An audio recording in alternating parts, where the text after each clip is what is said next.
Good evening, Littleton. For our September 18th, 2023 Select Board meeting, as we always do, I'd like to start the meeting with the Pledge of Allegiance. Mr. Clerk. Allegiance to the flag of the United States of America and to the republic for which it stands, one nation, under God, indivisible, with liberty and justice for all. Thanks, Mark. Okay, just a quick rundown of the agenda. We'll start off with the reading of the mail by the town administrator, getting through licensing for a couple of one-day requests. We'll get into department updates with a couple of job descriptions or job description proposals from Human Resources, and then member updates, residence updates, public input, and then we'll have a public hearing regarding Farm 359, which is requesting a one-day entertainment license, which is the new farm right across the street. And we're going to get into our special town meeting, joint meeting with the FinCom, and discussing each one of the warrant articles. And then we'll look to approve the minutes of September 5th and anticipated adjournment at 9:05. What's the over-under? Over. Come on, man. I'm not a gambling man, Mr. Chairman. Ryan, some mail? Okay, just so a couple pieces of mail. First is a reminder to the board about some openings that we have.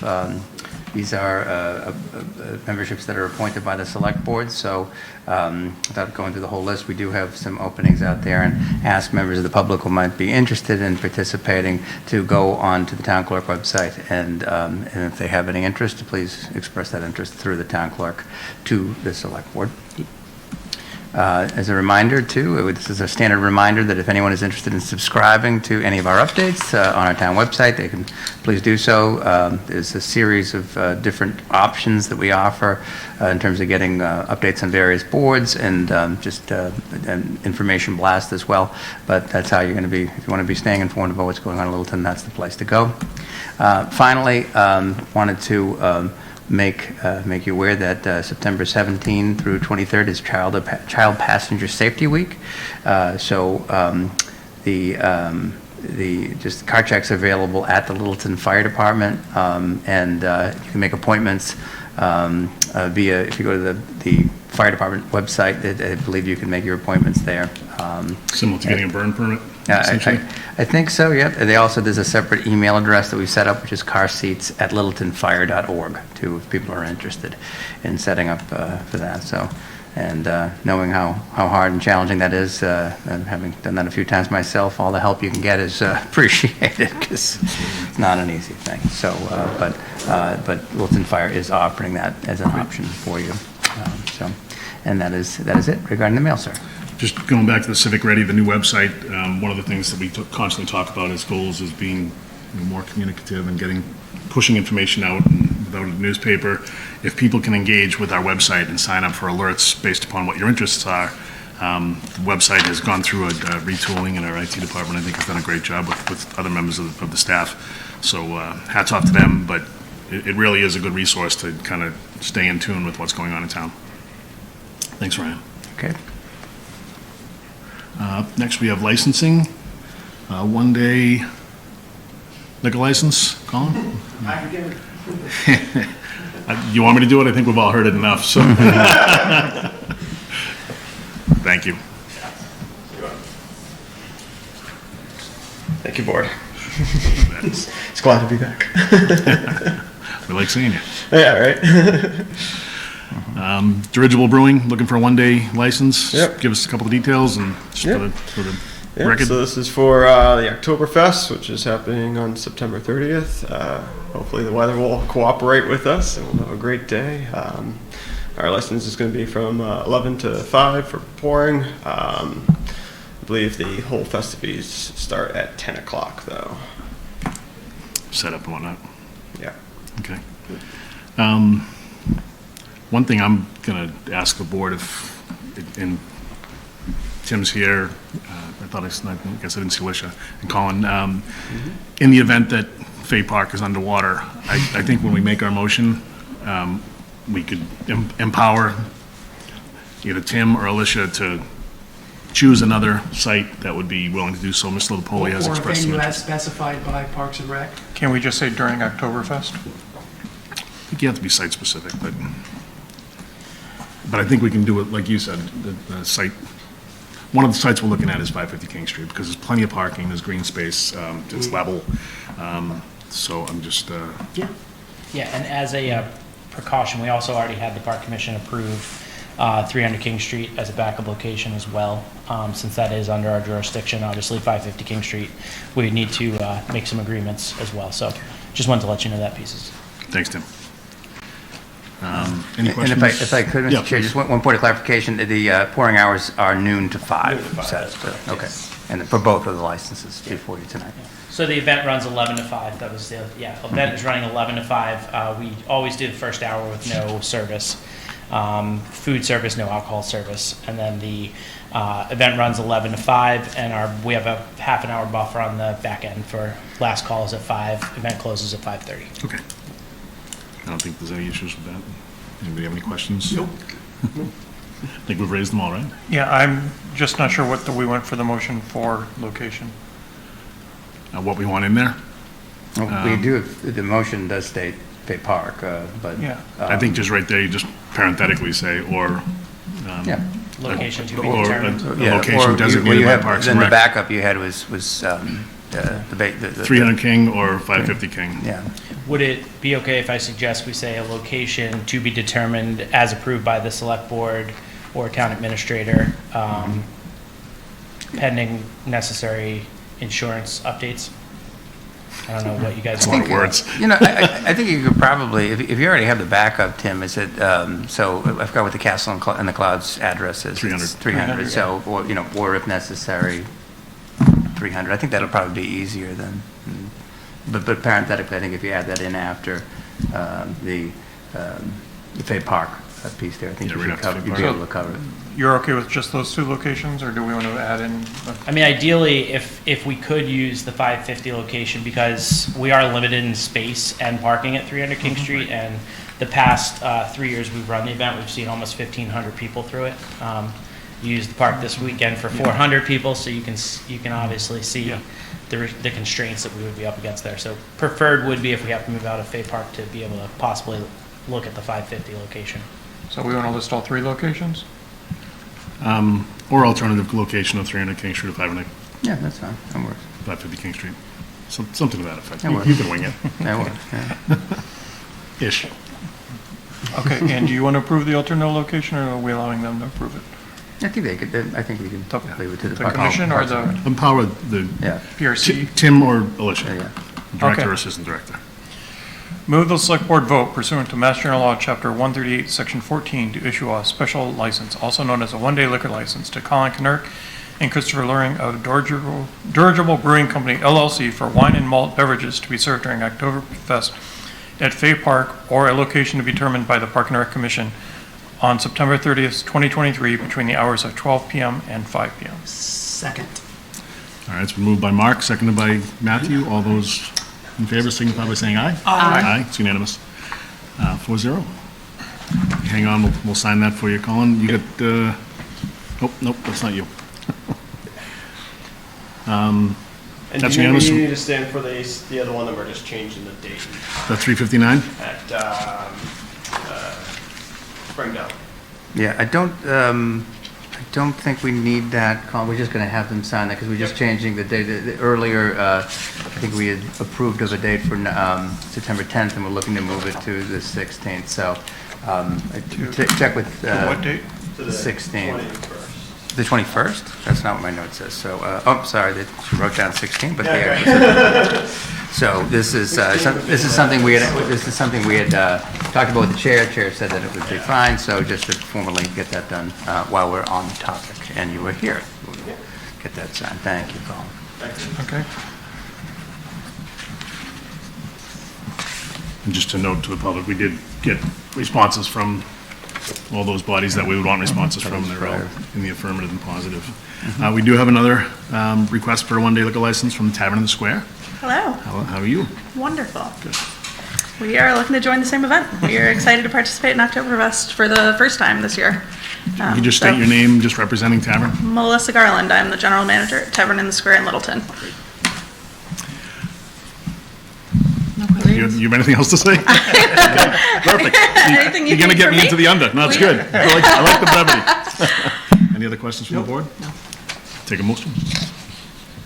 It's the same event, just worded the same way. Okay. Move the select board vote pursuant to Mass General Law, Chapter 138, Section 14, to issue a special license, also known as a one-day liquor license, to Matt White of Tavern in the Square, that's the right name? Yes. Littleton LLC for wine and malt beverages to be served in the hours during the Littleton Oktoberfest on Saturday, September 30th, 2023, at Fay Park or a location to be determined by the Park and Rec Commission between the hours of 12 p.m. and 5 p.m. Second? Moved by Mark, seconded by Matthew. All those in favor signify by saying aye. Aye. It's unanimous again. Great. Thank you very much. If you want to hang around, Melissa, we'll get these signed for you, so you don't have to come back. Thank you. You bet. All right. At this time, did you have something for LCTV?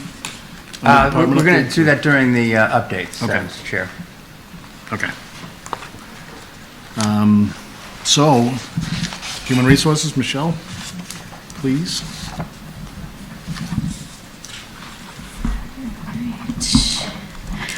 Good evening, Michelle Vibert, Human Resources Director. Just a couple things I wanted to bring to the board's attention before I start going into the two job descriptions that are on your agenda tonight. I would like to give an update to the board regarding vacancies in the town. I think that's best to do at a future meeting, so I will work with Ryan's office to get that on a future agenda so I can put that all together for you. I did want to let the board know that we had our first few staff engagement committee meetings. Not to be confused, we are known as the SEC, not to be confused with the Stocks Commission. As you know, the Staff Engagement Committee was set up to assist with recruitment and retention of employees through the means of creating programs such as the tuition reimbursement program and employee engagement programs and events. We're working towards including all departments and events that will be run by the SEC, including light and water, police, fire, and DPW and school administration. The reason for this is that we need to start building relationships. You know, we can't just focus on town hall and, you know, DPW is at another building, police is at another building. We all need to communicate and collaborate together, and it only makes your jobs easier when you do those things. Thank you. So on September 6th, the SEC met for the first time, and we came to realize that our first order of business was to hold a staff meeting for our non-union employees, which is most of town hall library employees, and it does include a few non-union employees that are more administrative in different departments as police, fire, DPW. So I did want to share, the meeting was well attended by staff. We held it last Friday. There was about 35 people there, which is probably about half of the non-union staff that we do have. We received a lot of positive feedback. During the meeting, we ran an exercise that was recommended by one of the Staff Engagement Committee members that was really well thought out, and we asked them two questions, and it was one thing that makes you want to come to work, and what kinds of things would you like to see change? You know, I just wanted to let the board know that three of the main things that came out of things that need to change are, we need regular department head meetings. You know, I know this has been done in the past. There's been a few different processes that they've done this. The consensus was that regular department heads, you know, overall communication needs to improve everywhere. We can always be better at that. You know, we're people. But regular department head meetings each month, they would like to see an agenda with it. If a department head has a specific topic they would like to bring to that meeting, maybe letting whoever is in charge of the agenda know ahead of time, because doing a round table for 2 hours is a really long time. But we do need to all talk and communicate and find out how we can help each other. You know, the deputy police chief offered a locked mailbox for people to submit suggestions to us. I would have used the budget to buy one, but if we didn't talk, I wouldn't have known he had it. So, simple example of doing things like that. And just two other things. I know I touched on communication, but stability. You know, with the town administrator search, that's a big thing. You know, people are looking to upper management for is stability and bringing that to the town as a whole. And the last one was the change of the charter. I actually highlighted this in red bold letters. I didn't realize myself that it was that important to a lot of employees, looking at the difference between a town administrator role and a town manager role. But it was highly important to a lot of our folks. I do want to mention some good points. You know, when people said, what makes you want to come to work? The great people they work with, that was huge for people, and the community that they work for. Everyone is so willing to help. They're approachable. They're willing to just do what they need to do to get the job done. And obviously, the candy dishes that are around in town hall, people love those too. So any questions on the SCC? I know that wasn't on your agenda, but I did want to let you all know that before I move on to the job descriptions. What was the second question? What kinds of things would you like to see change? Thank you. We tried to keep a positive message out there. Was there a consensus about whether a town administrator or a town manager was preferred? Yes, so town manager. You know, some newer folks that are new to town government, we talked about the differences, but, you know, they weren't really aware of what that meant. But for a lot of folks, I'd say 90% of them, they know what that means. It gets really hard and difficult. It's challenging to function day to day when a town administrator cannot make simple decisions that need to happen quickly. You have to wait for a board meeting to come to. Okay, thanks. Thanks, Michelle. Okay. All right, so I think we're talking about civilian traffic regulator first. So the chief of police has updated you all, I believe, on the need for this position. I know he's spoken to you in regards to what that looks like.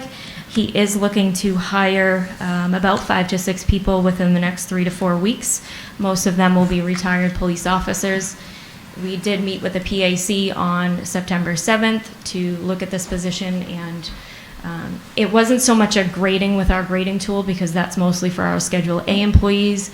This was more, what is the market paying to, because it made more sense to do a flat dollar amount than have a step system for this position. It's not typically what you see out and about for a step position. So our Schedule B, the recommendation was for them to place it on Schedule B, which is a flat dollar amount of $40 per hour. Currently, there are 2 other positions on there, which is the veterans agent, which we're looking to move off Schedule B to Schedule A, and an on-call meeting clerk, which is just a flat dollar amount. Okay. Any questions with Michelle regarding the civilian traffic regulator job? No questions? How does the salary compare to surrounding towns that do this? So surrounding towns were roughly, some were a little bit more. That we did look at what the school traffic attendants get. They get $25 per hour, but this job is a little different than a school traffic attendant. While they don't have powers that be of a sworn officer, surrounding towns, there was $40, there was $50, 50 to 60 was the average range. So the committee felt it was okay to put it in the $40 range. So if the average was 50, why did we come in that much lower? 20% lower? So it's not that much lower. I think Acton right now has 40. They're super close to us. The towns that were 50 or 60 are a little bit more complex than Wilton. Okay. Acton's like 43, 85 or something like that. No questions? Nope. Move the select board vote to approve the civilian traffic regulator job description, and move the select board vote to establish the new civilian traffic regulation position and place the position on Schedule B at $40 per hour as recommended by the Personnel Advisory Committee. Second. Moved by Mark, seconded by Matthew. All those in favor signify by saying aye. Aye. It's unanimous. Thanks, Michelle. We also have the facilities manager position. Yes. So, all right. So the facilities manager, this has been an existing position in the town, but it has not been filled. This goes back many, many years. The town decided that the need was to bring back a facilities manager. when we did the comp and class study in January, they took the existing point system and they fed it into the new grading system, which graded out at a 15 for this position. The town did put this out there. We posted it. We did interview quite a few people, a number of people. And what resulted from that was the position didn't incorporate the managerial side of the role that is really needed. So we went back to the drawing table. The description was revised to include those managerial duties. The PAC met again on September 7th to regrade this. Their recommendation is to regrade this at a grade 16 and reflect those managerial duties accordingly. We're hoping to go back out with the grade 16 to Salary make increase in qualified. salary range with the additional responsibilities. Yes. Okay. Any questions from the board? Can you give me an idea what other jobs are graded at 16? Yep. So right now you have the building commissioner, the chief assessor, director of elder and human services, highway superintendent, HR director, information systems manager, library director, PRCE director, and town treasurer. Okay, thank you. Question? Okay. Any other questions? If not, take the motion. Move the select board vote to approve the revised job description for the facilities manager, and move the select board vote to regrade the facilities manager position from a grade 15 to a grade 16 as recommended by the Personnel Advisory Committee. Second. Moved by Mark, seconded by Matthew. All those in favor signify by saying aye. Aye. It's unanimous. Thank you. Thank Thank you. you. Appreciate it, Michelle. All right. How many time-wise as far as the public hearing? It's 7 minutes?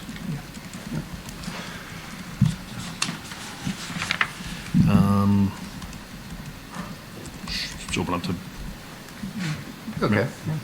All right, yeah, we should be okay. Time-wise, we're okay? Yeah, that's fine. All right, so start with member updates. You want to start there? So I'd like to thank EHS and the attendees at the Women's Breakfast last week for the warm welcome. It was great to talk with folks and understand a little bit more about what's important, and during some diner chat and some excellent scrambled eggs. I'll be at the Strawberry Festival on Thursday to help out and serve, so I'm looking forward to seeing folks there. I wanted to thank Leon Weaver and Anne Buscati. And Anne, Robert Hartz and Sherry Petrowski for a tour of Spectacle Pond over the weekend to learn more about aquatic invasive plants and discuss challenges to water quality. I attended a meeting with Jamie Eldridge on Saturday just for coffee. Some points that he gave us were to encourage us to, as a board, to reach out to him and to Jim regarding state projects that we are interested in pursuing. He stressed that formal letter requesting support is important for him and for Jim. And he talked a little bit about a bill he's sponsoring that would grant authority to municipalities to fund housing with a surcharge on real estate sales over a certain threshold. So that sounds like something that we'll want to keep an eye on Take a look at it. and yeah. discuss perhaps ahead of time about the feasibility and whether that's something Littleton's interested in. I hate to do this to you during your update, but do Yeah. you know if did he mention any other communities that have something similar that would be a good boilerplate for us? So the bill that he's sponsoring now would enable communities to do this. So far, this isn't something that anyone's allowed to do. Okay. Yeah, So we it's could- basically an override. Yeah, we could take a look and see approach, for sure. Okay. And that's all I have. Awesome. Thanks. Matthew? Not much. On the town administrative search committee, the application deadline was actually today. We got a total of 17 applications. 5 came in the last couple days. So the committee is going to be looking at those over the next few days and meeting to do a first pass on the review of those resumes. On the orchard, not much has gone on. I can't remember if I updated this last time, but the blighted trees, the word is that we should wait until winter, until the freeze to take them down. Because they're not going to spread right now. Yeah, so nothing right now. Other than that, no movement on that. And that's all I got. Okay, great. Quiet week. Thank you.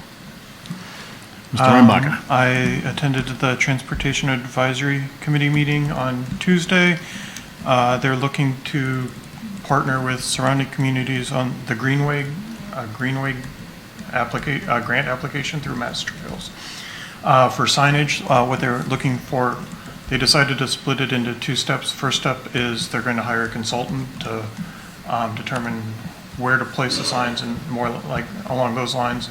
And they'll be looking for funding from the town for that. The amount will depend on how many towns sign up. Maynard is going to be the lead community on this, I believe. And that will be coming, I think the application's due in February, so there'll be more coming on that. I attended the planning board meeting where they talked about 550 King Street development. As far as shovels in the ground, the LaPoli company indicated that they will probably start road work sometime in the spring. And the plan is for the buildings to be roughly 6 months behind the sewer project. So probably starting those sometime, I would guess, towards the fall of next year. They talked about the phasing. Phase 1A and B are two apartment buildings closest to 495 and 119, and will contain approximately 380 units. It was unclear exactly what their plan is for staging between those two buildings, but that was the initial phase. I also wanted to thank everyone for participating and volunteering and everything at the road race yesterday. We had over 500 registrations. We had a last-minute curveball with Fay Park being wet, and Park and Rec, Tim stepped up and helped us tremendously on getting the event off at hosting the food and whatnot over at Castle in the Trees. Everyone seemed to have a great time, and it went off smoothly. So thanks to everyone that participated, and look forward to again next year. That's great. Okay, start off with dedication last Friday night to a special Little Tonian. Last November, we lost Millie McGovern, and there was a dedication on Friday night dedicating the ticket booth at Alumni Field, and a bunch of people came out, and there was some words said, and one of our high school seniors actually painted a mural of Millie in her varsity jacket inside the ticket booth. So if you have an opportunity to check that out, it's pretty special. And there's a plaque outside of the ticket booth honoring Millie as well. So thank you to everybody that was involved in making that happen. Also like to thank, DPW, LELWD, the fire department, police department for all their help with all the wind and rain and everything we've been having. And when I go to other communities, just as my job takes me different places, seems like our town is always in the best shape. So I appreciate that, whether it's proactively trimming trees or what it is, but the responsiveness is very much appreciated. And just to go a step further, Steve had the transfer station open for folks to bring brush by. That was up until last Saturday, and I don't think you got as inundated as we thought you might, but it was good to have that, and appreciate you guys doing that and accepting that. I did attend the Parks and Rec Commission meeting last week, and there's a few different things discussed. We talked about some of the warrant articles, but mostly I just wanted to bring back to this board the MOU that we've been talking about. The commission voted on their choice moving forward, so just tweaking the language a little bit and then bring it back to this board to authorize as well, or make additional changes. I think that's all I have. One other thing, for the people that know the final public forum for the open space planning. Thank you. Is Thursday in this room, 7 to 9 p.m. Right.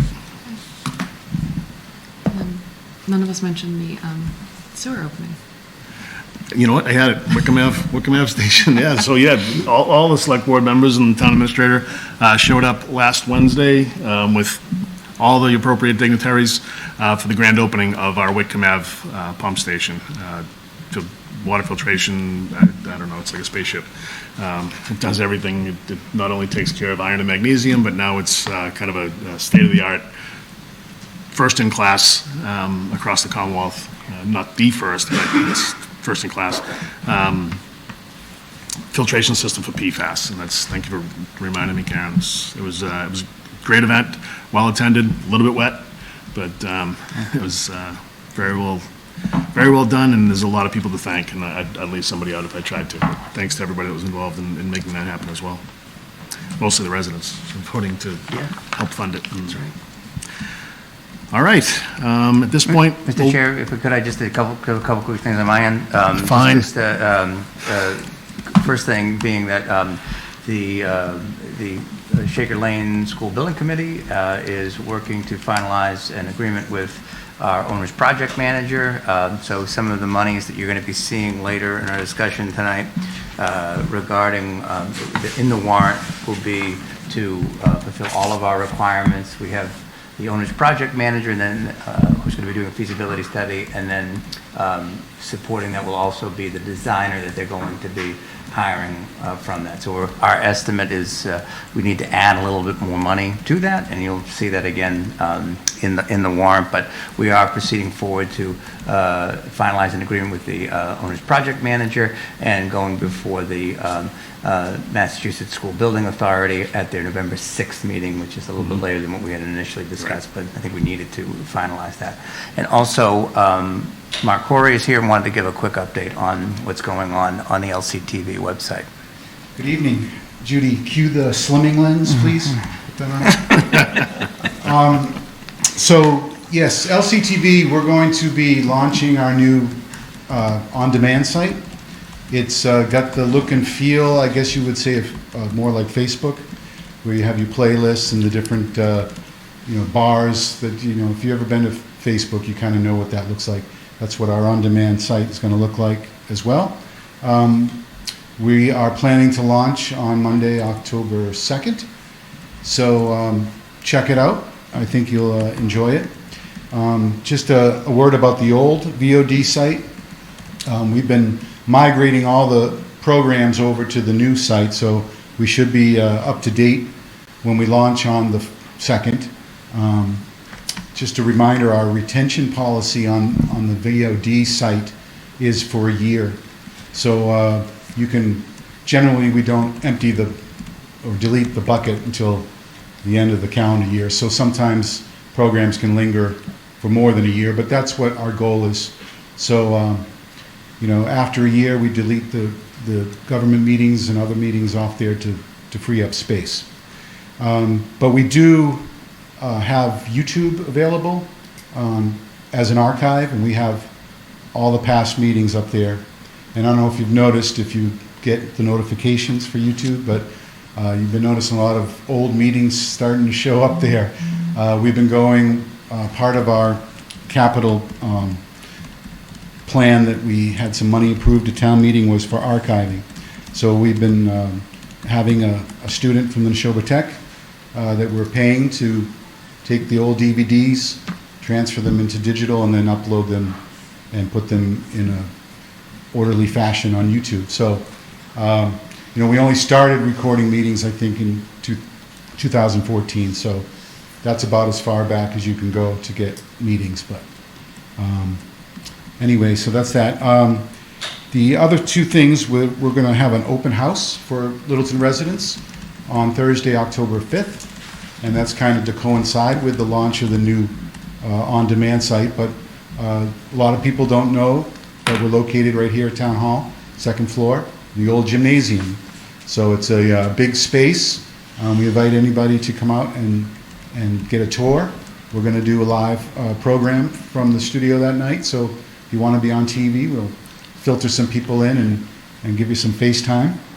And finally, the last thing, the next week, October 10th and 11th, I believe it is, I'll be teaching a free video production workshop for anybody who's interested in learning how to produce a show of your own or to volunteer on other people's shows.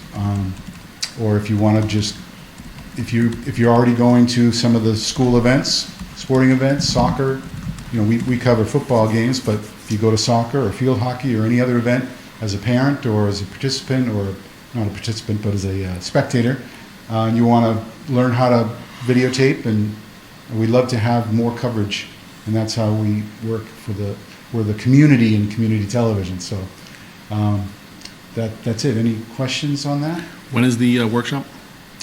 It's The week of the 12th? I think it's the, thought I heard a voice in the other one, October 10th and 11th, I believe? And the public meeting, the public open house is the 5th? Yeah. Yes, Okay.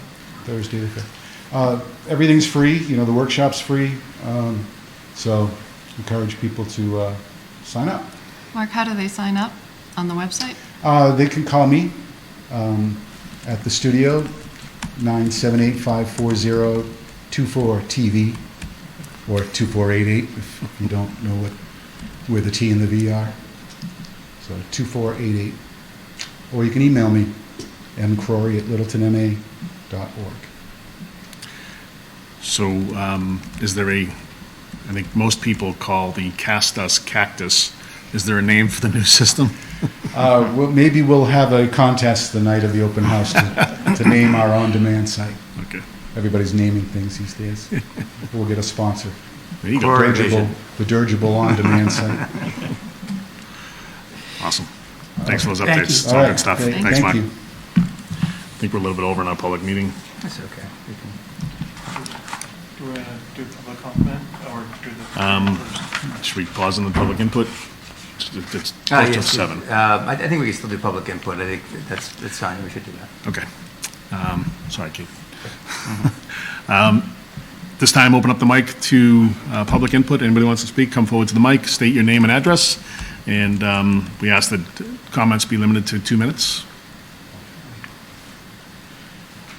Hello, I'm Rob Hartz, 7 Barron Way, and also a board member of the Spectacle Pond Association. And we want to thank Karen Morrison for visiting us on the pond. We did a nice boat trip. And I want to recount a part of the conversation. Last time we were here, you were recognizing Leon Weaver, who is also past president of this association and board member. We thank you for that. But as we are very curious about how things work around PFAS, and that was part of our conversation, when was it, yesterday? Yeah. Yes, it was yesterday. It was yesterday. So very, very fresh. But we, in speaking about PFAS, you know a lot about it. You've been working on it for years. But we've come up with a concern that we have, and that has to do with the cartridges. I'm showing what they are. These are charcoal activated charcoal is the exact name. There are many people with private wells that have, of course, put them in around our pond, but around town as well.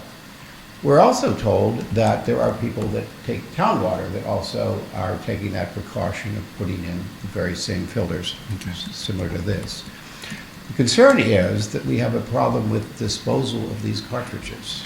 So as one of my neighbors was telling me that right now they would just put them in the dump and then it will probably leach back into the very source that it came out of. And so the request for this group, unless there are already some answers to this, is that we might start to investigate environmentally friendly ways to handle these discharged cartridges.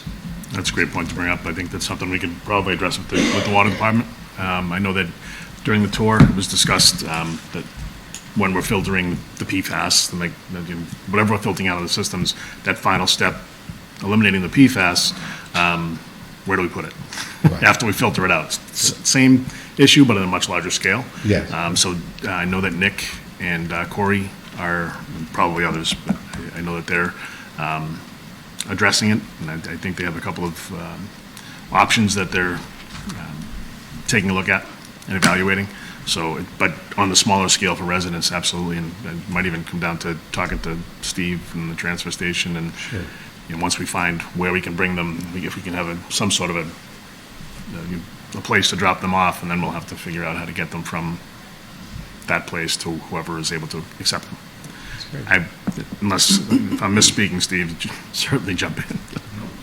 So I'll let you know. Yeah. Well, thank you for that. And we have some qualified chemists on our board, so if you're looking for some input on that, we're willing to help. Thank you. Thank you. Anybody else like to be heard? All right, so next up, we do have a public hearing, which is starting at 7 PM on the dot. And, want to go up to? It's for Farm 359. How are you? I'm here for an entertainment license. We are having a Harvest Fest October 14th. We are looking to have live music from 12 to 2 and 3 to 5. And one band uses a amplification system. I have my receipts of the notice going out and the certified mail to all of our abutters. Any other info to pass along? I think so. Yeah, you don't, no, that's fine.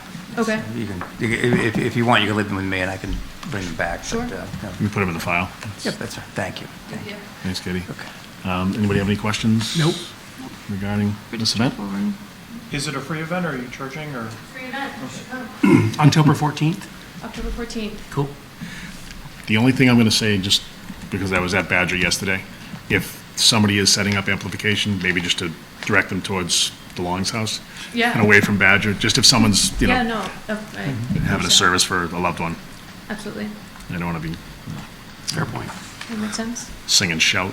It's a heck of a way to go. Okay, just to clarify, this is for 10, is this for 11 to 6 PM? The event is 11 to 6. The Okay. live music is 12 to 5. Okay, and the entertainment license is 11 to 6, so that, you know, any of the... Just covers it. So if they're there testing out the equipment or anything, that Okay. kind of covered for that, so Appreciate good, it. good, okay. If there's no other questions, take a motion. Move the select board vote to approve the entertainment license for Farm 359 LLC located at 359 King Street, Bolton, Mass. You have a different motion there. 11 to 6. Go for the one here. Okay, thank you.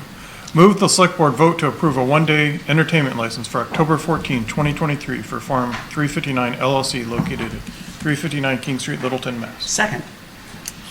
Moved by Mark, seconded by Matthew. All those in favor signify by saying aye. Aye.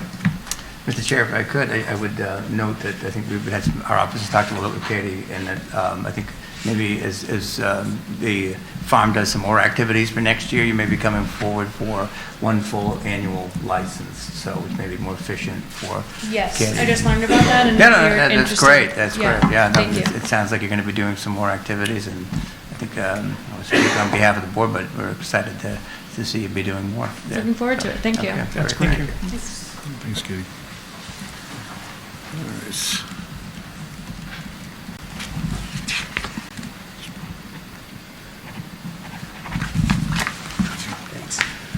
Okay, next up on the agenda is special town meeting, joint meeting with Finance Committee. And, Mind if we pull some chairs up? I kind of got to the room late, so I'm sure my fine. Everybody grab a chair. You get BYOC.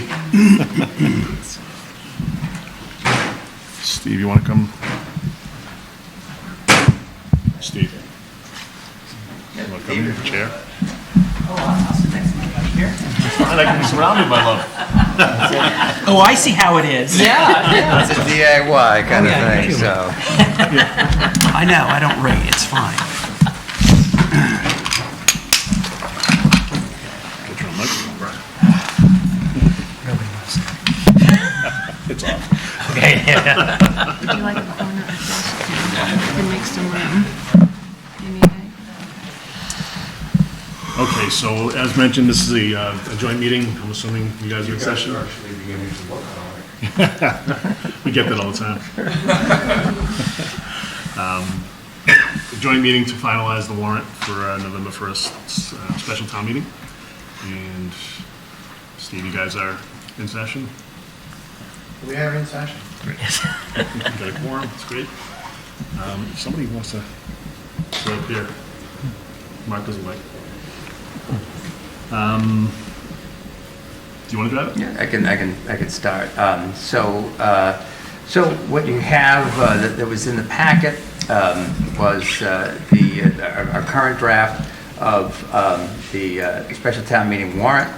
We have, even from that, this constantly updating this information based as new information comes in. What we're going to be reviewing tonight is even a smaller tweak on this, because under the CPC there was a late request for, I believe, $8,000 for bookbinding from the town clerk's office that kind of came in late, that the CPC asked us to add, that we didn't have in the earlier version. So if it is, so the intention, so a couple of things. First of all, we have our meeting tonight. It's a joint meeting with the Finance Committee and the Select Board. We have on our calendar for the Select Board another meeting that we have scheduled tentatively for, I believe it's next Tuesday. That we don't want to do it on Monday because that's the Jewish holiday. So on Tuesday, potentially, we could be meeting again, depending on what we get through tonight. So if there are other subsequent questions that we have or other follow-up from that, we could have that meeting again on Tuesday, which is again currently sort of in the schedule in a tentative manner. And we, of course, really would invite our Finance Committee brethren to join us at that time if they are so inclined. So I think the objective for tonight is a few things. We would like to try to do what we can to vote to finalize the warrant and direct the posting to the town clerk. We know, again, what you're seeing here is a draft. We know there's still additional work that has to be done, but I think really the information we have in its current form gives you enough of a sense as to where we are and what we're doing. So, and again, if there are any gaps, we can come back next Tuesday and complete that at that time. So with that said, we also, for the Select Board, we can hold off on this, but we typically look to see which members want to speak to particular articles. Probably we'll push that off to sometime after the warrant is published and have a sense on that. And of course, one other thing would be helpful is to start on Select Board votes as well. We'd like to be able to include that in the warrant as we can. Something I think we've talked with the Finance Committee as well, is having a sense to say what, and allowing the town the opportunity to know what the Select Board and the Finance Committee votes are in terms of recommendations on articles. It's always more helpful to have that in, if we can have that in place. So that's pretty much what we're going to be going through here. Any questions anybody has? So, okay. So that said, when we start through on the articles, I would also like to note, I always want to thank my staff for helping to get this thing, get this document together. It is quite an endeavor. Thanks, Steve. Kelly Hebert, who was serving in a capacity as interim assistant town administrator, Lisa Montgomery, and Diane Dickerson. So, and of course, my thanks to the town moderator, who also has been looking at this and giving us some feedback on this. So, we start off with some of our just our general aspects of reminding people presentations limited to 10 minutes. This is, and that, the speaker shall speak no more, who are coming up and speaking on articles should be no longer than 3 minutes. And then we look to try to end the meeting no later than, or have no new business after 10:30. Sometimes we have to make exceptions, but this is typically within the purview of the town moderator. So, call of the articles. So all this is fairly basic stuff, most of which people here at this table are familiar with. Has any of this changed? Not particularly. I think Tim may have tweaked a few things here and there. On this page, can you make sure that link still works? Because I doubt it does on the new website. Okay. Noted. I will make a note of that. So, and any and all input that you have with this, as I said, this is a working document. I don't necessarily take any pride of ownership. So, any of these tips or things that you spot certainly would be appreciated as we go through this. Thank you, Mike. Are we going to go through each article and discuss now, or are we going to approve them for the warrant at the end and then approve them to be added at the end? Is that the plan? That's up to you. I think maybe just going through each one, one by one. We have 20 articles. I think maybe just going through it and having you talk, each board talk through it, I think might be, well, it's a bit And it takes a little bit of work. I think it may be the best No, way to go. that's through it. fine, I'm just saying, and then at the end, we're going to vote to put them all into the warrant. Yeah, that's Okay. right. As All right. as one cohesive. Yeah, okay. vote. Yes, Matt. Okay. Yes, thank you. And FinCom already, we voted. Number of these articles that meeting last week. Well, that input, To recommend. would appreciate that input too. Yep. Okay. Okay. Okay, well, to start off, our first piece is bills of prior years.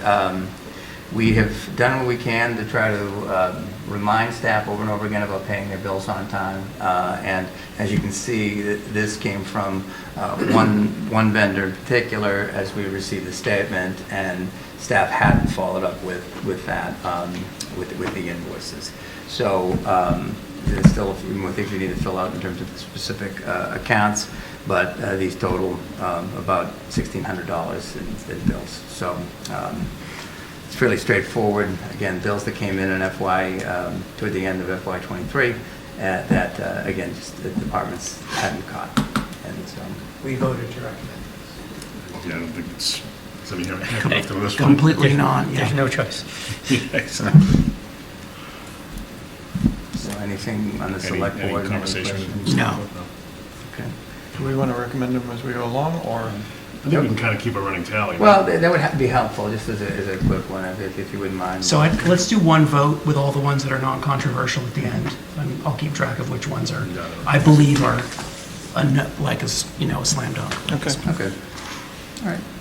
Can I call the articles? Yeah. There you go, there you go. Okay. Article 2 is electronic voting equipment. You remember that we had made this commitment to town meeting. The hope was that we would come back to the special with an estimate based upon a recommended vendor. This is a recommendation that's being made by the town clerk and the town moderator for the purchase of 700 units for electric voting clickers, or what, I'm not sure, devices, if you will. So we had, we talked about the pricing and the amount that they thought was appropriate, and this is their recommendation to town meeting. So we estimate and request this for $21,035 for the purchase of that system. I would also note too, as I mentioned to the Finance Committee, that because other communities in the area use the same system, that if we ever think of this going to be something where we need more units, we could borrow some of that, some of those units So from the town. to that end, and when this came up before, when Anthony was here, I think we made some comments, like, is there any way we can collaborate? We buy 300 and All right, right. our neighboring communities buy, whatever, we each buy 500 or something like that, so that we can cover each other and just collaborate a little bit more, so that everybody doesn't have 700 of these sitting in a closet somewhere. Fair enough. Use fair them enough. once or twice a year. Mhm. We just, I mean, it's only 21 grand, but it's 21 grand.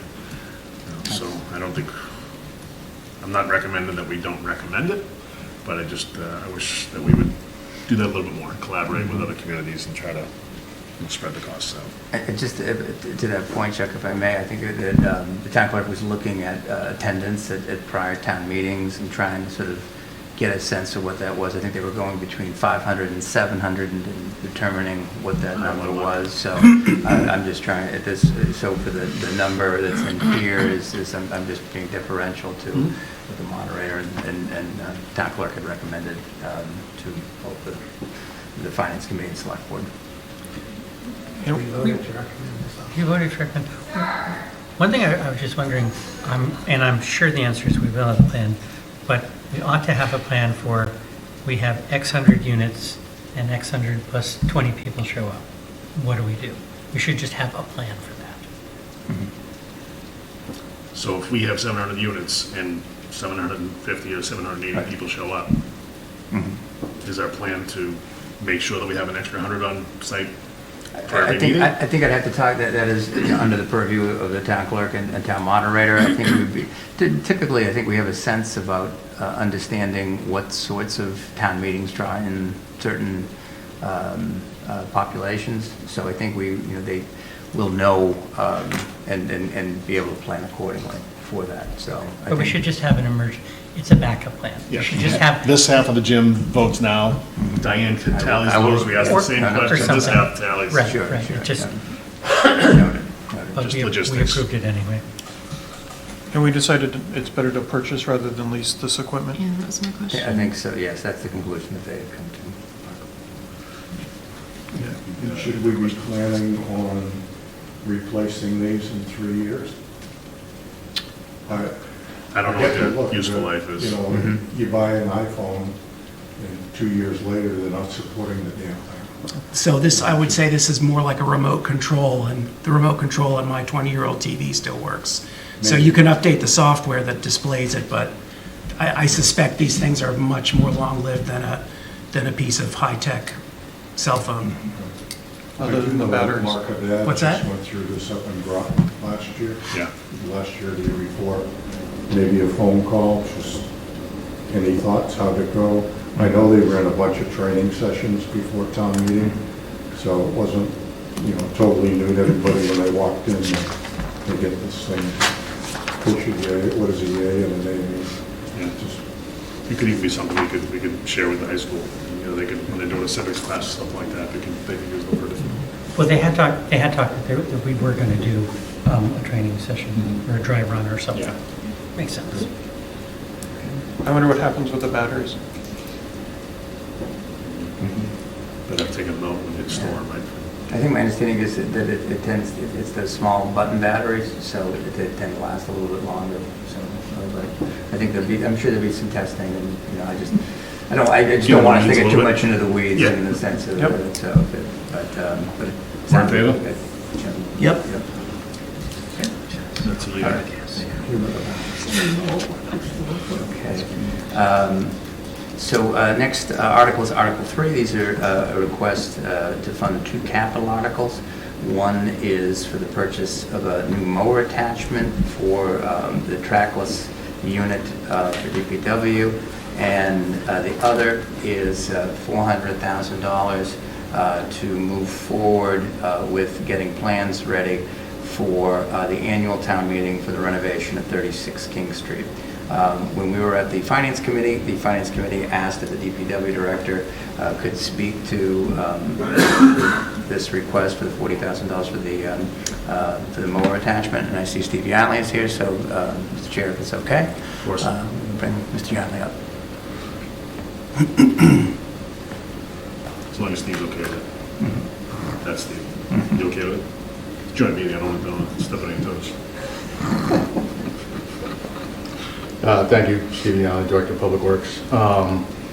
Back late, the end of fiscal 23, I approached Ryan about the potential to kind of cobble together a bunch of monies out of a million accounts before the end of the fiscal year to purchase this piece of equipment. He thought this was a much cleaner approach, which is fine with me. What this is, if you're familiar with the trackless units, is sidewalk machines. Basically, everybody knows them. They come out in the winter, they snow blow the sidewalk, but you could go out with that machine 4 or 5 times in the winter. You know, average, you might go out 10 or 11 times, your average winter. Otherwise, it's just sitting. It sits. The machine itself, not including attachments, is $125,000, and it's just sitting there. The municipality I came from, we had 2 units like this, air runs unit like this. A lot of people run them. They're smaller. There's your traditional road mower. You know, you see the big John Deere tractor with the arm off the back, knocking down the roadside brush. This thing's, you know, 3.5 feet wide. The operator's not looking at the mower behind him, it's right in front of him. Gives me an opportunity to better utilize a piece of equipment that right now is just sitting in storage, waiting for winter. And equipment that sits rots. Not using it. Yeah. And if I may, Mr. Chair, and Steve, please correct me if I'm wrong here, but part of the reason, you know, this is taken a little bit out of sequence, but, you know, Steve reminded me when we talked about this that Steve is still a relatively new DPW director here in town, so he's kind of getting a better understanding and lay of the land in terms of what his equipment is, strengths, weaknesses, that sort of thing. So part of this was he was taking this particular additional component where, you know, in the prior community used it all the time and thought it was an underutilized piece of equipment. Also note that when you use that piece of equipment you know, only for 3 months of the year, you know, and it sits for that at the time, it's not particularly good for the equipment. So we thought it would be another way to exercise that equipment and extend to its useful life.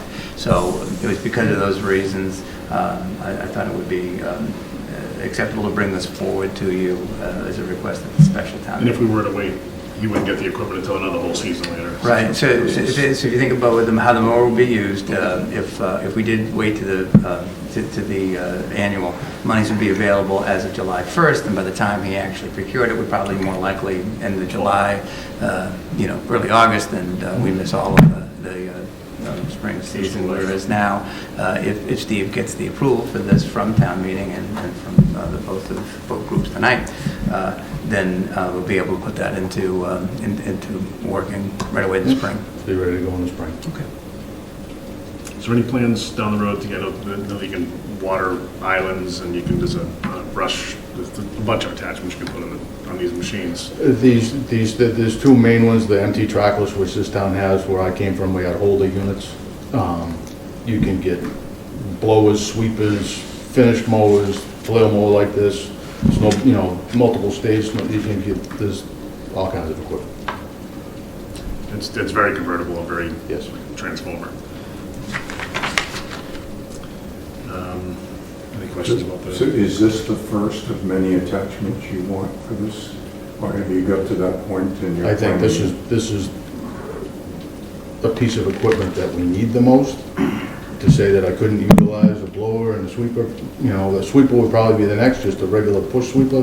Then I could go down the sidewalk, you just kick the debris out in the street and have your regular street sweeper coming right behind it. Seamless operation. These guys would be walking down the sidewalks with backpack blowers and stuff, extremely inefficient.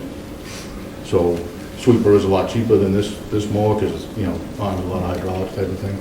So that would be the next thing. After that, we're getting into replacing other. Okay, so we should expect in the spring there's likely to be another attachment. Could be, I'd honestly have to price it out just to see the cost. The broom is a lot cheaper than a flail mower. Because not only do you get the mower, you get the second set of tires. You got to get much wider tires for balance on the machine because of the weight offset. Any conversation around that?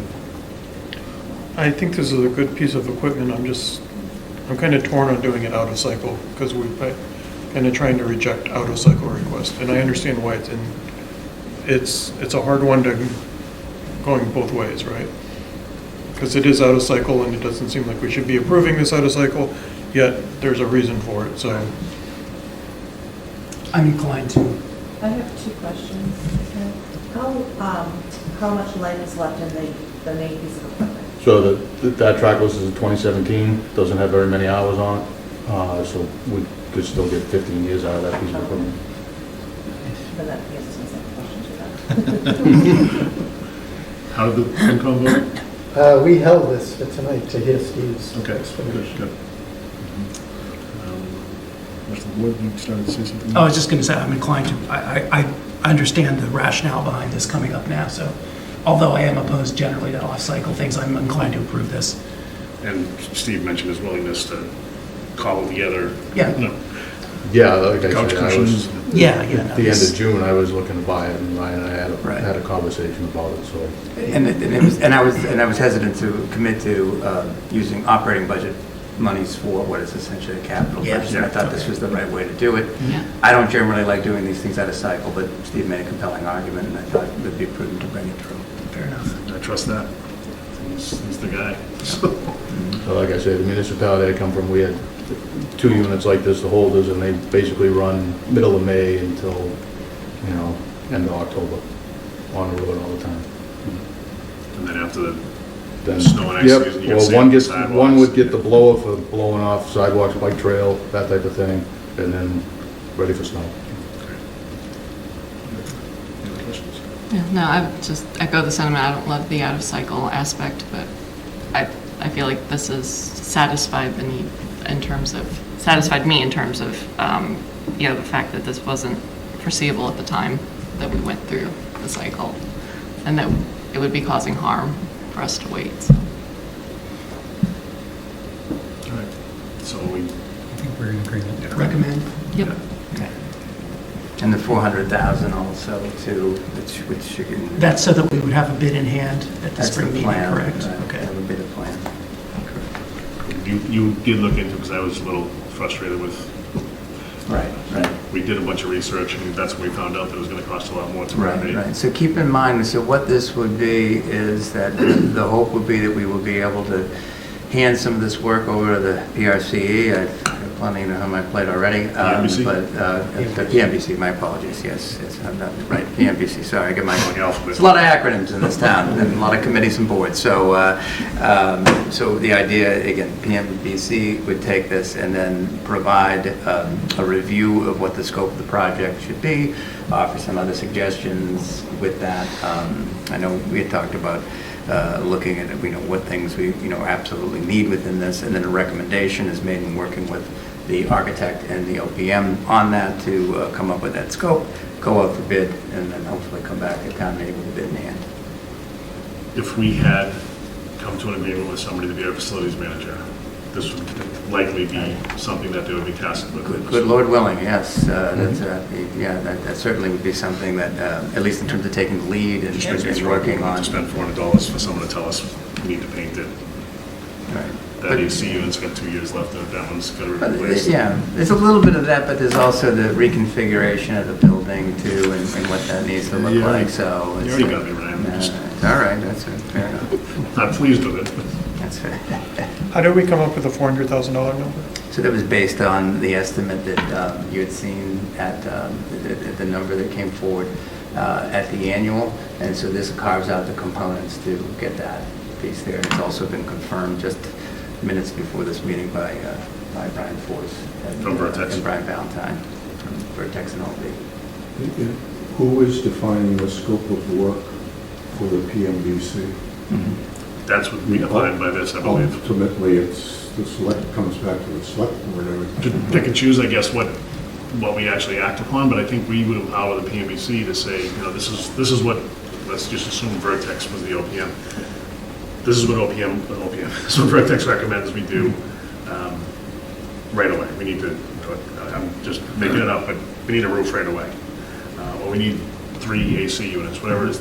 They would prioritize for us, I believe. I think that's the way that then we would direct PMBC to go after it. And Fred, in terms of the general scope of work too, what we basically sort of said is that we're looking to put the school administration on the second floor of Indian Hill, and then on the ground floor would be Parks and Recreation Commission, as well as on the basement area. So it really is with that understanding and how they've already kind of scoped out the space, both parties working collaboratively with our OPM and architect and saying, okay, we're going to be taking this room, what we need from that. So it will be collaborative, but the general scope of work is broader parameters. We know schools at the first floor, Parks and Recreation, first floor, basement, and what do they need to fit that out to make it work functionally for them. Right, but I guess my real question is who plays Pontius Pilate? Gary Wilson. Park and Rec. He's not here. And the PMBC don't agree on a nice to have versus a need. So, does it come back to you? My sense is, I'm just... Yeah, my sense is it would probably come back to the select board in terms of if there are any big questions. It does come back to this board if there is an impasse. I would think aside from the school committee rep on PMBC, I believe everybody else on PMBC serves at the pleasure of this board. And even if they don't disagree, I mean, you all might disagree, or we might disagree. If they might say, oh, we really want this, and we might say, no. It's too high. We're just not going to finance that right now. I confess I wasn't there. I was out of commission, but when this group pulled the article because it was $3 million, and now we're talking about what is it? Well, really, we pulled it because it was ill-defined at last minute, and we didn't really understand what we were getting, and we didn't understand why it was so much larger than what we expected. Okay. So if there's a reasoned and explicit ask for $3 million, and there's a good case that PMBC can make for it, I'm not necessarily going to vote against it. I just didn't think we had enough information before the annual. Yeah, we would. I think also, we saw some items on the list, it's like, No. That's correct as well. Right, and we wanted more than 20 minutes to do some proper vetting. Didn't need a fountain in the lobby.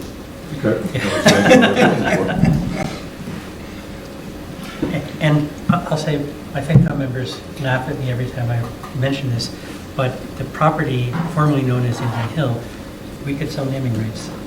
Someone might want to, kick in some money and get their name on the building.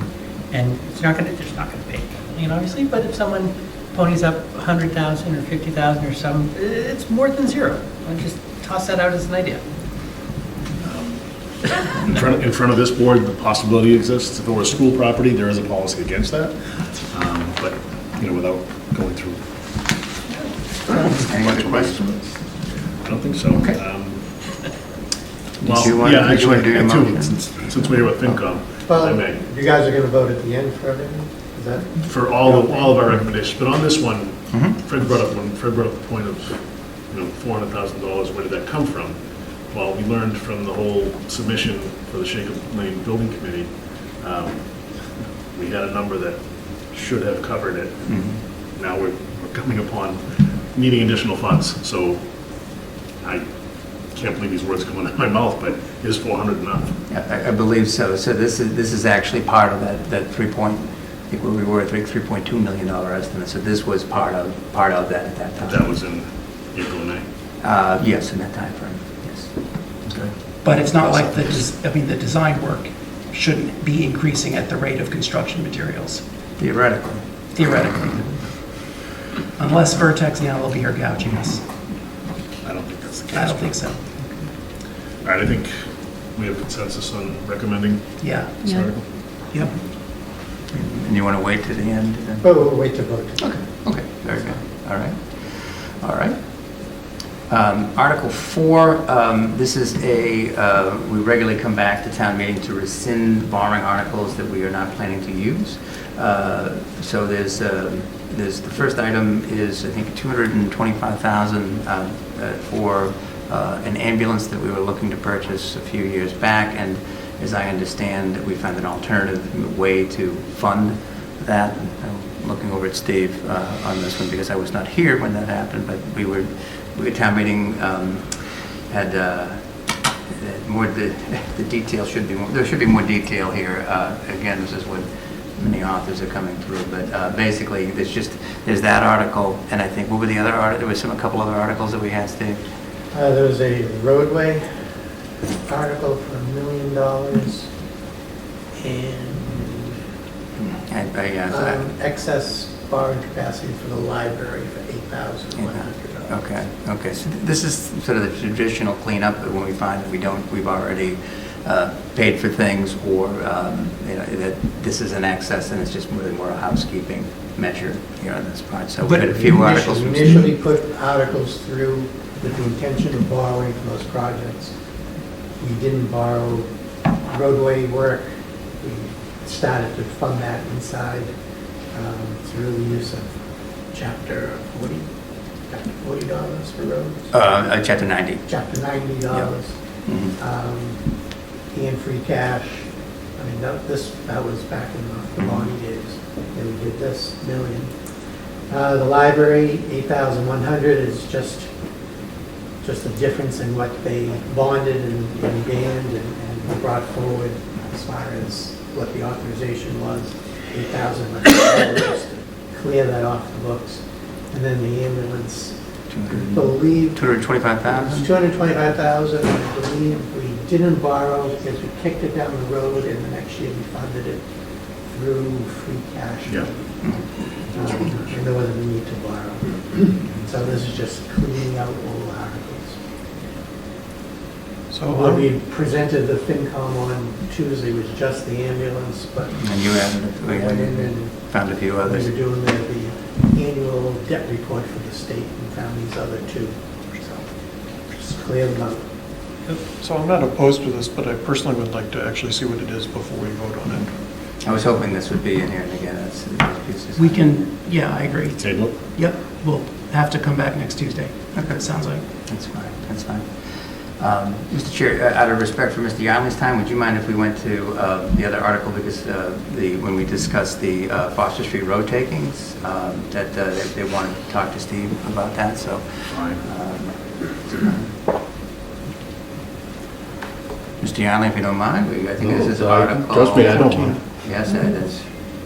We're going to give It's Article 14, so this is, yeah, I'll let Steve present Article 14. No, so again, thank you, Stephen Young, Director of Public Works. This vote has no money involved. It is solely to authorize this board, the select board, to acquire easements necessary for that roadway project, Phase 1 of Foster Street, by any means, donation, purchase, eminent domain. That's all this is. I have the money kind of squirreled away already in the roadway repair line that was approved last May. I've been planning for these easements.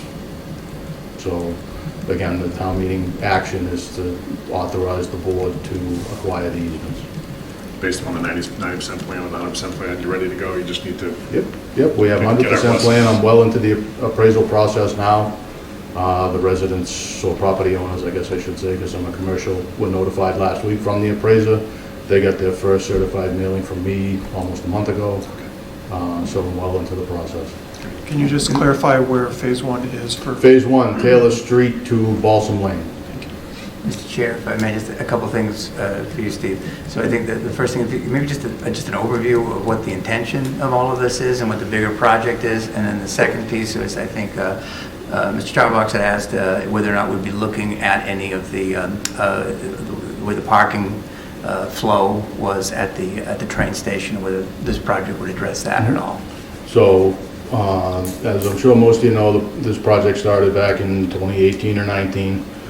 This is the kind of the duration for projects like this through Mass DOT's TIP program, Transportation Improvement Program. They take multiple years to go through. It equates to this project from Taylor to Balsam. It's a little more than $6 million. That's roadway reconstruction, drainage improvements, and the shared use path on the train station side of Foster Street, 10-foot wide path for bicycle and pedestrian. The whole way. There's crossings at Bulkley, Balsam, with rapid flash, again, drainage improvements, roadway resurfacing, full reconstruction, and also coordination with LELWD for water main replacement in this stretch. Phase 2 of this is kind of the other end of the road, to Hattawan to Harwood roughly, and then the Phase 3 is kind of that Harwood to Balsam. As far as the train station, I don't have any authority on MBTA property, so there is no plan to do anything at the train station parking lot. And you know, I don't take the train anymore, but that parking lot could not have been designed worse. I mean, I challenge anyone to design a worse flow, and I just wonder who might want to... The MBTA owns the parking lot, so... So abandon all hope, okay. Is the default to purchase the easements? That is how the process works, typically. Okay. Initially, the initial mailing that comes from me gets copies of the easement, explanation of the project. You know, it's this massive packet. But that comes with the federal aid guide for property acquisition, which explains the acquisition process. Somebody could very well just donate the easement. The majority of the easements on this stretch are temporary, just to match in grading. They extinguish after so many years, after the duration of construction. There are a few that are permanent for utility relocation, you know, overhead wires, that type of thing. There's a few spots where the right-of-way gets a little tight, so we need a permanent easement for like the shared use path type of thing. But again, you tell people that they might get a check, then they get all excited, then you tell them, you know, temporary, they're usually only a few $100s. So it's you know, they're not putting their kids through school. But usually it's a mix. The commercial properties tend to kind of donate them. It's a separate form. Residential homeowners tend to, you know, want the purchase. So. How does this affect the train crossing then? Do you have to do something? So we have the ability to go up to the train, or the iron, the tracks, if you will. It's not realigning the tracks or anything like that. The end of Grimes Lane is getting realigned with this project, new crossing gates, things like that, because that comes out a little crazy. That's all getting reconstructed, but as far as the actual train crossing on Foster Street, we're just matching into the tracks where they are now. Any questions? Nope. No. Go ahead. It's not financial. What's that? It's not Yeah, that's financial. right, yeah. All right. Okay. Consensus there? Yep. Thank you. Thanks, Steve. Thank you. Okay. All right, so that brings us back to Article 5. This is for the purchase of an ambulance. We are proposing two funding sources, $175,000 from the Capital Stabilization Fund and another $250,000 from the ambulance fund. So this is something that Steve and I had discussed with the interim fire chief. Believe strongly that we need to replace what would be now, I think, a backup fire engine and a fire ambulance. Sorry, my apology. And we typically, in an ideal circumstance, we like to be able to fund all of this from the ambulance fund. But what the interim chief found is that during COVID, there was a downturn in revenue that we were bringing in, as many people were staying home, and so there's about a 2 or 3 year lag that we saw, and so we thought at this time taking some of the funding from the Capital Stabilization Fund so that we could get out and get this purchased was a more appropriate route at this time, and our hope is that in a few years when the next ambulance is requested that we'll be able to fund that entirely out of the ambulance fund. Maybe we can get somebody to sponsor that. Yeah, ambulance by Thatcher. Wow. I was thinking like Emerson or something. Well, okay, sure. No, that would be better. The expectation is when the next ambulance comes along, we won't have to fund it out of stabilization.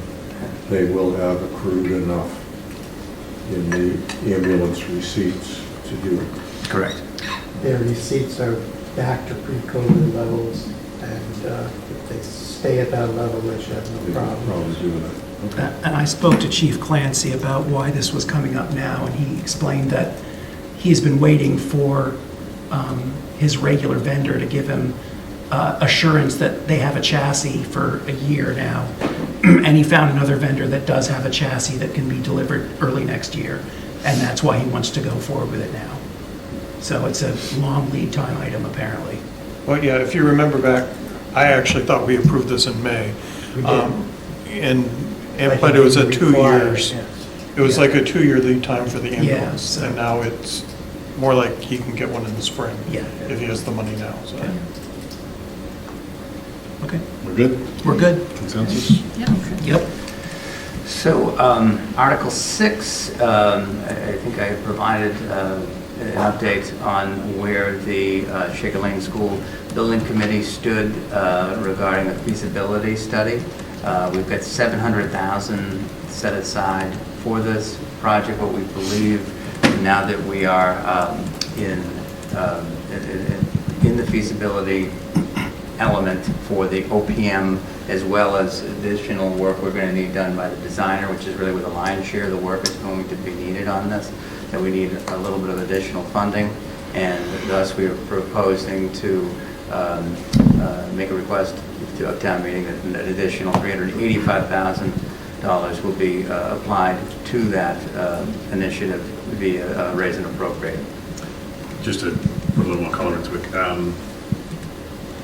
MSBA advised Steve Mark, the schools, the town, that 700 would be the appropriate number. That's why I went to town meeting with that number. Then just a few weeks ago, they came out with a report, and $1.25 million is what they said would be appropriate for a school of our size. So, which is why I was asking the question about the $400,000 earlier. But we kind of looked at it a little bit, and kind of came to the consensus that 385 additional, just to bring us to a, what was it, 1,050? Ryan had comps from different schools, recently. Like sizes, constructed, populations, yeah. Various sizes, and the numbers that we have for this match those comps pretty well. So rather than going for another $500,000 or $550,000. The kicker $700,000. here, however, is because we submitted the budget for $700,000 to MSBA. This extra $385,000 is our dime. There's no reimbursement of these dollars. So in the warrant, it says that there's matching funds. Is that matching grant funds? Is that part of So- the calculus? They'll match 40% of the 700,000. But no, okay, so I think that. We will adjust that. Okay, yeah, I think that's a And little this is- misleading, this because is- we're not getting matching funds No. from this 300. Okay. Anything above and beyond what we Thank you. submitted to them in Got good it, faith. okay, that's, I'll I make a note recall of that. that 40% of the 700 It now. does become confusing. Okay. Because we did what they wanted, so we're getting punished. And I don't know the answer to this, so I'm not looking for the answer. But is there an appeal process? Because we budgeted the 700 because they told us 700, and now they're telling us $1,250,000 or whatever it is. I mean, is there any way to appeal?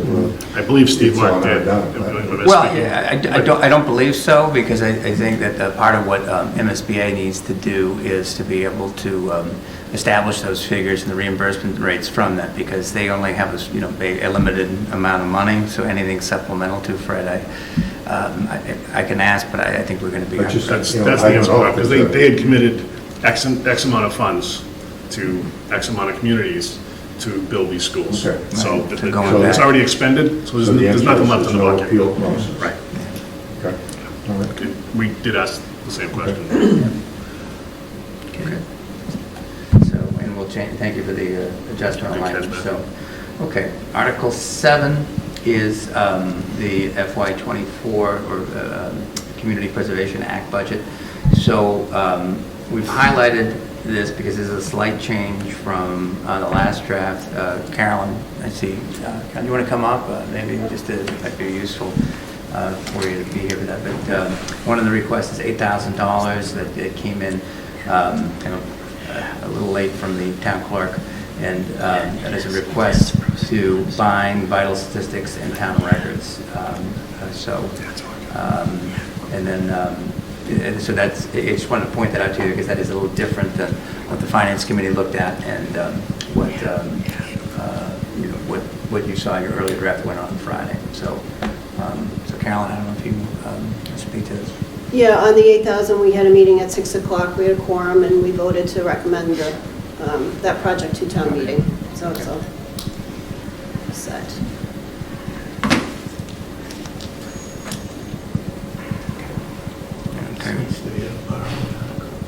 So the total would be 992? Yeah, okay, 992. Got it. Okay.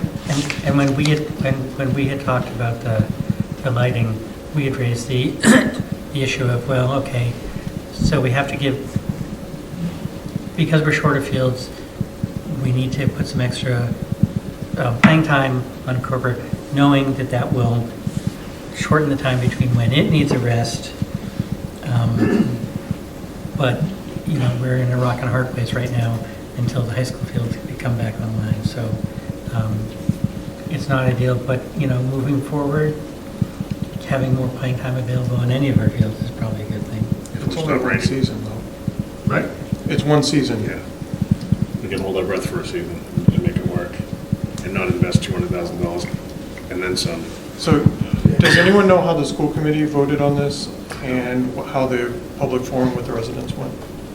I was at the public forum with the residents. There was myself and two other people there. And the two other people were there more for the road race than they were for this. So I did raise a number of questions. You know, where the funding's coming from. I asked how long it takes for the concrete to cure. Because they had presented to us that it would only take a week to put shovels in the ground and have lights shining. One thing they did a really good job of explaining was, I was a little concerned that they were putting up 90-foot sticks, because the sticks we have over here are 70-foot sticks. But this is kind of why, the fact that those are 70-foot is kind of why we don't have great lighting in the far end zone, the one closest to Russell Street School. We chose not to replace those when we did the rehab over there. Going up 90 feet, you're able to direct the light down more, so it's not flooding out to the neighborhood, so as far as light pollution and that kind of thing. So there was an explanation around that. I have some concerns about doing it, to your point, and also it just came up fast. You know, it's that $200,000. I still don't know if this is the $200,000 that was proceeds from 242 King Street that was allocated, earmarked to be used for playing fields. I think that was a separate request that was supposed to be made to the LELWD board. But not until because they 27th needed of to, September. right, so that hasn't happened either, so I believe that's how they intended to use it. To fund for CPC. Yeah, so, right, but it would need to be authorized by LELWD Commission. I also have concerns about these lights because I think they have to be like hurricane rated and everything else, right? This seems like a very fast process that hasn't been properly engineered and vetted. PPC or someone. Yeah, I mean, I trust, I have some reservations and concerns about the process. Mike from Musco, Mike Berry, I think his name is, he helped us relamp everything down at Alumni and saved us essentially, I think it was $300,000 or $400,000 that we were looking at Alumni. So that number scares me, that it's a little light. But he, this is what he does. This is his career, right? And so I do trust him or any other professional that we would bring in. But I agree with your point about asking PMBC or Light and Water. I mean, the light department puts poles up all the time. It came up pretty quickly, and I definitely see the need for more fields, and this would give us some flexibility to allow fields to rest kind of on an off cycle, or do it if something came up. But I'd rather pump the brakes on this one. If we're meeting next Tuesday, can we ask Alicia to come to the meeting? She was actually asked to come today, Today? actually, so but I don't know if anybody else from PRC is here this evening. No. I mean, she presented to us at the last meeting to discuss why they needed it. I mean, I'm not sure what else she's going to say, except that there's a terrible shortage of fields and they desperately need this so that they can schedule all the activities that they would normally schedule. I think, Matthew, there was still follow-up. Chuck just happened to be at that meeting and could provide that update, but it was helpful, but it wasn't, that was one thing that was asked, and then, of course, the timing from the LELWD Commission, so there were other supplemental components that I thought at our last meeting, we had asked to find out for today what the schools had voted, so. Again, I think that's for the. That's why PRC was asked to come tonight. Carolyn, do you know? I think the school is for the tennis courts, not for the field. Okay, okay. So the schools And they didn't vote for the lights? They voted not to sign the land over to PRC, but they voted to have an MOU and allow it to be done. The tennis courts. Right, and who's doing the maintenance? Yes. Okay, we'll let that go. I think, Brian, that was another question you had, so. Yeah. The other thing We'll let it go. The other thing I have relative to being able to answer the call for more fields, the big argument was because the high school, obviously, the whole high school property is torn up, but that's going to be online in the spring? It should be no later than next fall, right? They said Right. the fields would rest for a year, so it's one season. Okay. One more season. Right. So, the big argument for this that I took away at our last meeting when Alicia was here was that because the high school changed the start time, now the fall sports, or even spring sports for that matter, but fall sports probably more so because of it gets dark early. But we've only shifted them 35 minutes. I don't know, I don't have kids in the school. It's never been like this before. It's weird. About 35 minutes, I think. 35 minutes? I think it's 35 minutes. I know that my son, the one that teaches at the high school, is leaving the house a lot later. Yeah. But you're only picking up 35 minutes. Now, on October 30th, a Wednesday night practice, 35 minutes probably means a lot. But Big we also, difference in the fall. it gets dark. It really Yeah, is. yeah.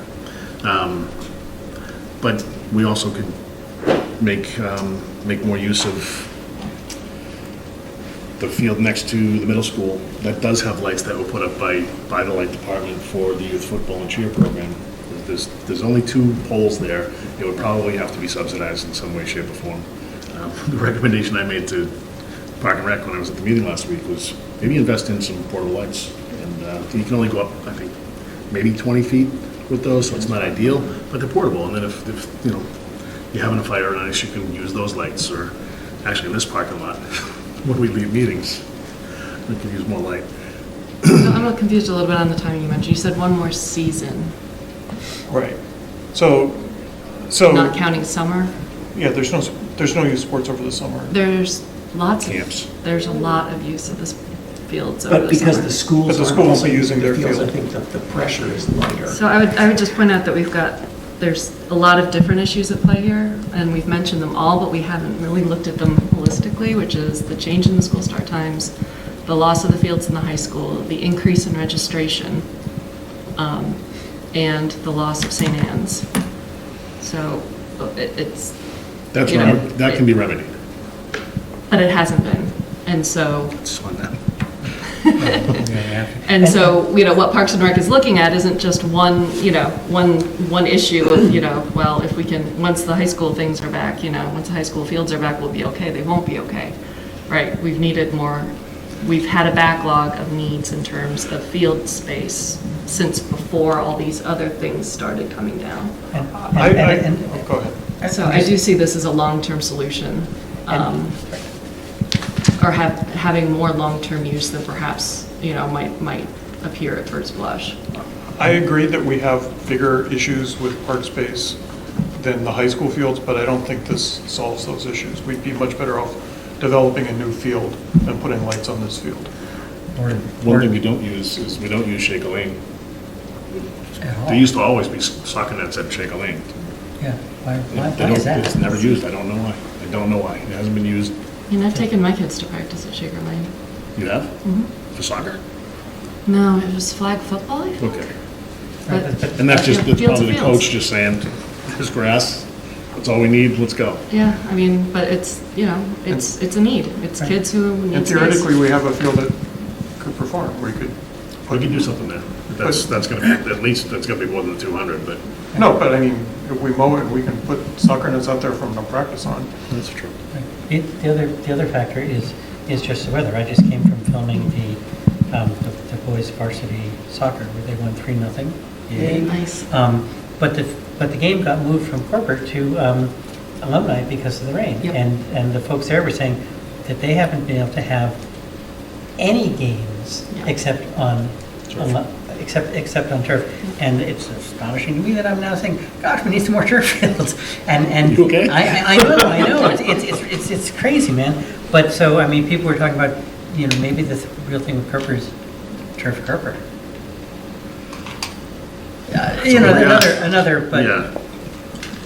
But the thing is, if we don't do this, it will probably result in games not being able to happen. At least for a while. Some games will probably not be able to be scheduled. Some games, lots of practices. Right. I'm not opposed to the 200,000 for the lights. I would like more information on this bid that she has. How solid are those numbers? Are they all inclusive of everything that we need? I don't know. Yeah. What if it comes in at 250? Right. No, I agree with that. So let's ask Alicia to come back next Tuesday and let this one, I mean, I think that we agree on the tennis courts, do we not? And the home building? Yeah. So it's really just, we're just questioning the 200 grand for the corporate field.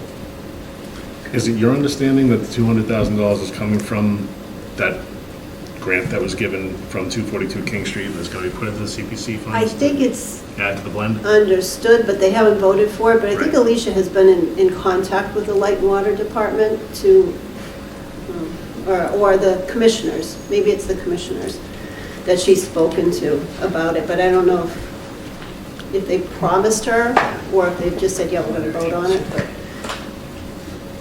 Okay. the CPC hasn't heard anything. We're waiting for the vote next week. If we got to town meeting and they didn't vote to approve, we could always change our recommendation on town meeting floor. Absolutely, I've done that many times. Could we get someone from PMBC to take a look at this, what we have so far, and just to Yeah. give their impressions on Yeah, how and I can- baked it is, so to speak? Half-baked. Who's the chair now? Steve Moore. Steve, Yeah. yes, yeah. Steve, Bob Romley's the vice. That could be, I'll reach out to Steve. Light and water. I mean, I'm meeting liaison, I'm is- happy to reach out to them. Light and water meeting is the 26th. 7th. No, is it? 26th. I'm sure, I think it's Wednesday. I think it's the 27th. No, I just read The a memo. memo. The memo says the 26th, but that's the same Did night they we're move it? meeting. yeah, it's the same night as our meeting. I think they plan them that way. Same as what? Same as our meeting. Okay.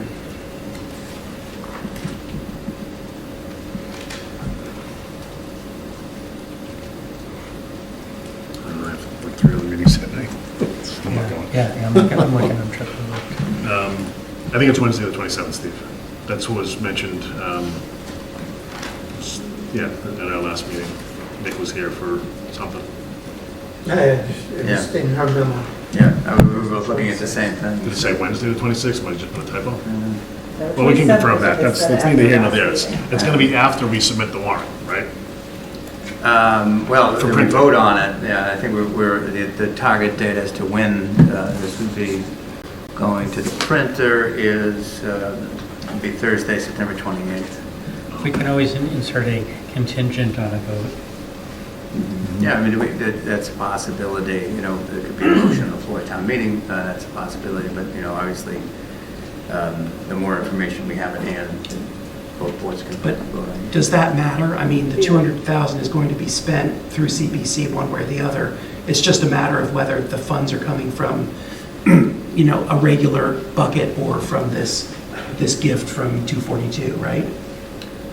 Yes. Yeah, I Okay. mean, we could fund it through the like you say, the reserve. Without that donation. Without the donation. Sure, right. So what we're really talking about is whether, you know, I guess we are talking about whether that donation is funding these lights. It's less important though if it's just coming out of the rec fund versus specifically from that portion of the rec fund, right? If LELD didn't say yes, are you saying we're not going to support it? No, I'm just saying that's the question, right? Like, I think It is a question, that's but I what don't we're know it's- asking.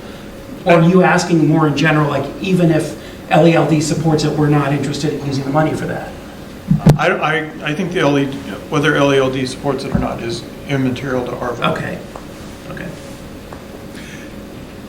And this has gone through the litmus test as far as putting lights on an existing field? Yes. Passes Yes. the test? Yeah, we looked up what other towns have done. Okay. Did Just all hate to of go that. through all this and mess up my over-under and adjourning the meeting and all this conversation. So as I understand it, Mr. Chair, then we would be, the select board at least is supportive of the $8,000 for historic that was voted earlier tonight, $734,000 for tennis courts at the high school, and $50,000 for window painting and rehabilitation at Oak Memorial Building. But further information is going to be... Yeah, so 792 for 3 projects, and then the other project pending a subsequent vote. Good. All right. So the 734,000 will be a borrowing article. Which under those circumstances, the entire article typically would be a 2/3 article. So we will alter that, and then we'll make a note accordingly. So we're going to pull that up because the warrant says raise and appropriate.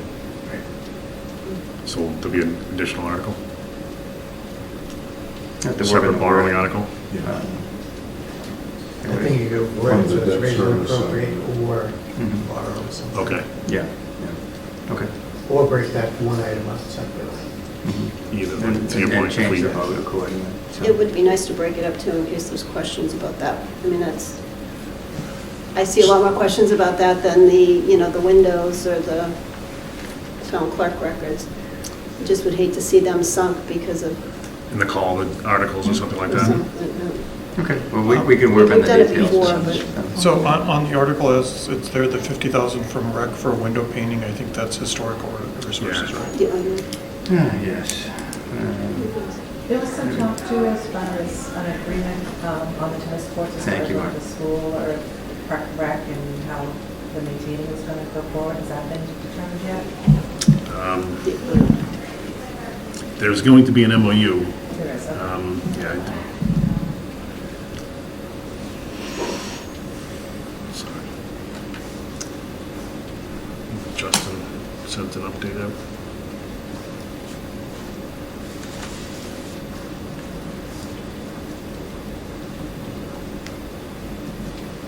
Do you have that email from Justin McCarthy? There's one from Alicia too that she sent to us that When did that come in? that they weren't going to, they didn't want to contribute to the project, and they didn't want to give over the rights to them, but they did want to have the MOU too. Right. That's what Alicia said. So they want to keep them and maintain them, and they're just going to let the park and rec use them? Well, I think it will fall into a similar MOU to the fields. Fields. Park and Rec, when we used to stripe fields, that'd be still striped fields. But the parks, DPW work, there's usually a crew, but we're down to one person right now on the Parks Department. They maintain the fields, and that's just kind of the agreement. Park and Rec can use them, but the application fee or the registration fee for any of these sports goes to Park and Rec to fund that. So it's just kind of moving the money in a different pocket and that kind of thing. But it's the maintenance, I believe, would be done by Park and Rec. And I was a little fresh earlier. You asked me a question about maintenance. There's I an think, email from Alicia. was it from Alicia? I have one from Alicia.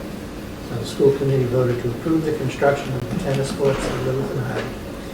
They did not feel that they should have to pay for a portion of the bill or turn over the land to the town. They felt that this replacement should have been part of the overall plan for the new senior center, since it would be demolishing the current town courts for the building construction. They would like to create an MOU for court use and maintenance that will be shared between PRCE and LPS. Unless they sent to my personal email, maybe? I don't know. I can't find it. But that, We can wait until next Tuesday. If we're going to be meeting anyway, we'll put this in the bucket of things to follow up on. I think it probably does make sense to pull it out. But we can hammer that out as well. Yeah. Again, I can, I'll Subject put to the form. invitation to the commission and the staff to come and present. But it sounds like, just to clarify, we have consensus on the town records, the tennis courts, and Houghton Building. I would agree with that. Okay. All right, good. Did you guys vote on that one? Are you waiting for tonight? We did not vote on that. We're waiting. Yeah, you were waiting, right? Okay. All right. Article 8, if I may, moving along here. This is a request to transfer $400,000 out from the overlay reserve into Community Preservation Act. I don't know if this would, well, I don't know if it'd be open space reserved for recreational purpose. We had to find the right language for that. But basically, we were thinking, the 400,000 was the room. This would have been. So Ryan, Dave, you're gonna have to help me on this one. Ryan and I met last Monday. It was Monday. And we have $4.4 million from overlay that was available. We have the renovations at Indian Hill that need to be done. And it's going to be pulled out of there. So we said, why don't we put $400,000 from that overlay available funds into CPC to offset the tennis courts. Makes the deposit to CPC for this current fiscal year, so we're over 1%. We'll get match on a bigger dollar amount, almost 2%, basically, a little shy of that. And the borrowing for the tennis courts now becomes $385,000 instead of $700,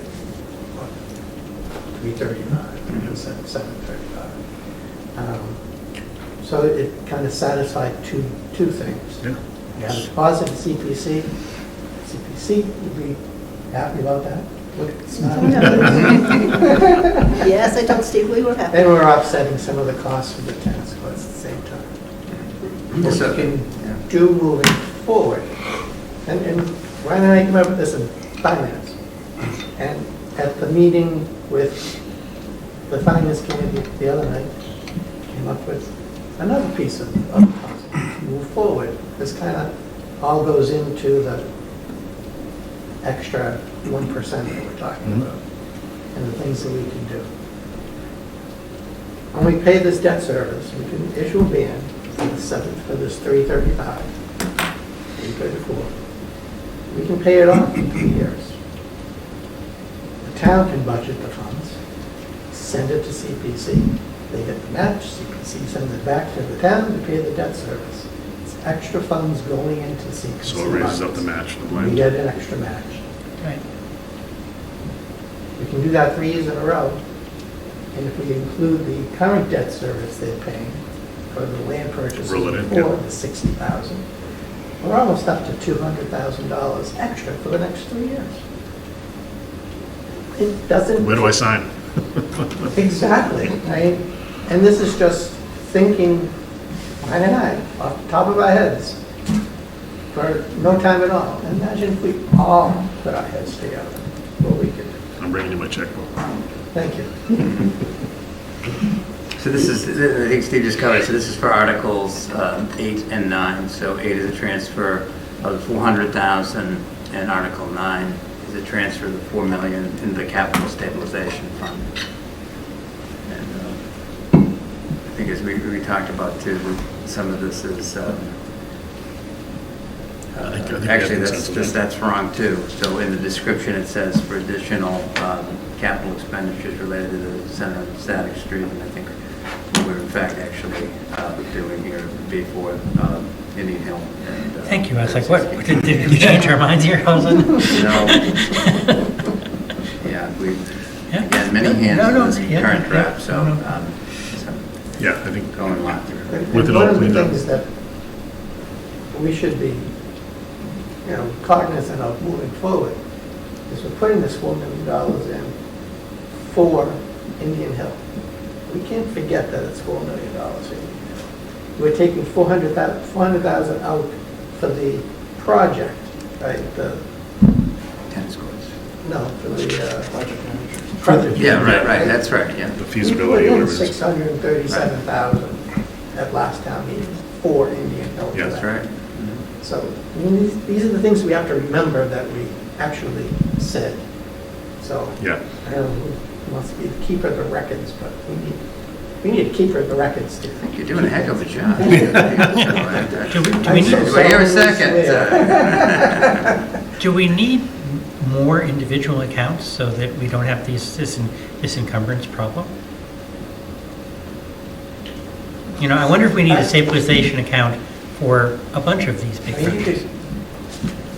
you could legally do it, but to keep setting up these accounts and moving funds, it's like the senior center stabilization account. We didn't clear it out all the way. Now we're going to go back to town meeting and clear it out all the way. Okay. Great As segue long- to the next article. Oh, thank you. As long as we can we say, But oh, that's what we need to do. there's 7 in here, but we've spent 3 of it, So remember at our meeting, you said, wouldn't it be great if you had like a balance? on the Yeah, account there, yeah. right? I mean, that's what we need to do moving forward. We have X amount of balance in our capital stabilization. We're putting this money in. Here are the uses that we have for it. This is what we have available to spend. That's what we need to do. We need to do that, yep. So can we get back to Article 8 for a minute? I'm a little confused if we're putting it in for recreation or we're putting it into the CPA and then we're asking them to designate it for recreation. Can we tell them how they're spending their money? We can, can with these extra funds, and I found this article, I forget what year it was from. It was recent because it was one of the NEMA years that we had. And it was using the blended funds. And with blended funds, you can say what bucket you're putting it into. Okay. Okay. So just for clarity, on this article, it says open space in various places. And the thing about the another 2% is kind of, well, you changed it from what was in the packet to say, well, it says can be augmented. It kind of implies that we are augmenting it by 2%. It's kind of a fuzzy thing because we're actually giving another 1% effectively. So yes, we could put in another 2%, but this is the equivalent of 1%. So it's kind of a language issue, right? Yeah, I'd almost strike that whole sentence. Or we can just leave it can be augmented by municipal revenues, stop. Yes, Yeah. yes. That's fine, we can do that. Agreed. Okay. No, thank you. Any other questions on Article 8? Okay, moving on to Article 9. I think we're okay with 8 and 9. 8 and 9, yeah, it sounds like. Okay, 8 and 9. Okay. As long as you change it to the Yes. 36 King Street, Yeah. we're not giving $4 Yes, million that's more it. dollars. It's many hands and The building to be named. correct. All right. Article 10, as Steve had alluded to, there is a little bit more money in the Senior Center Stabilization Fund. This is essentially, I think, the remaining interest income, the balance that remains there, which we think is roughly about 200,000, some change. It's a little over like 211,000. 211,000, okay, so that, but we may be asking that this may be a motion on the floor at town meeting because the update that we'll be receiving on the interest income would be taking place right at the end of October.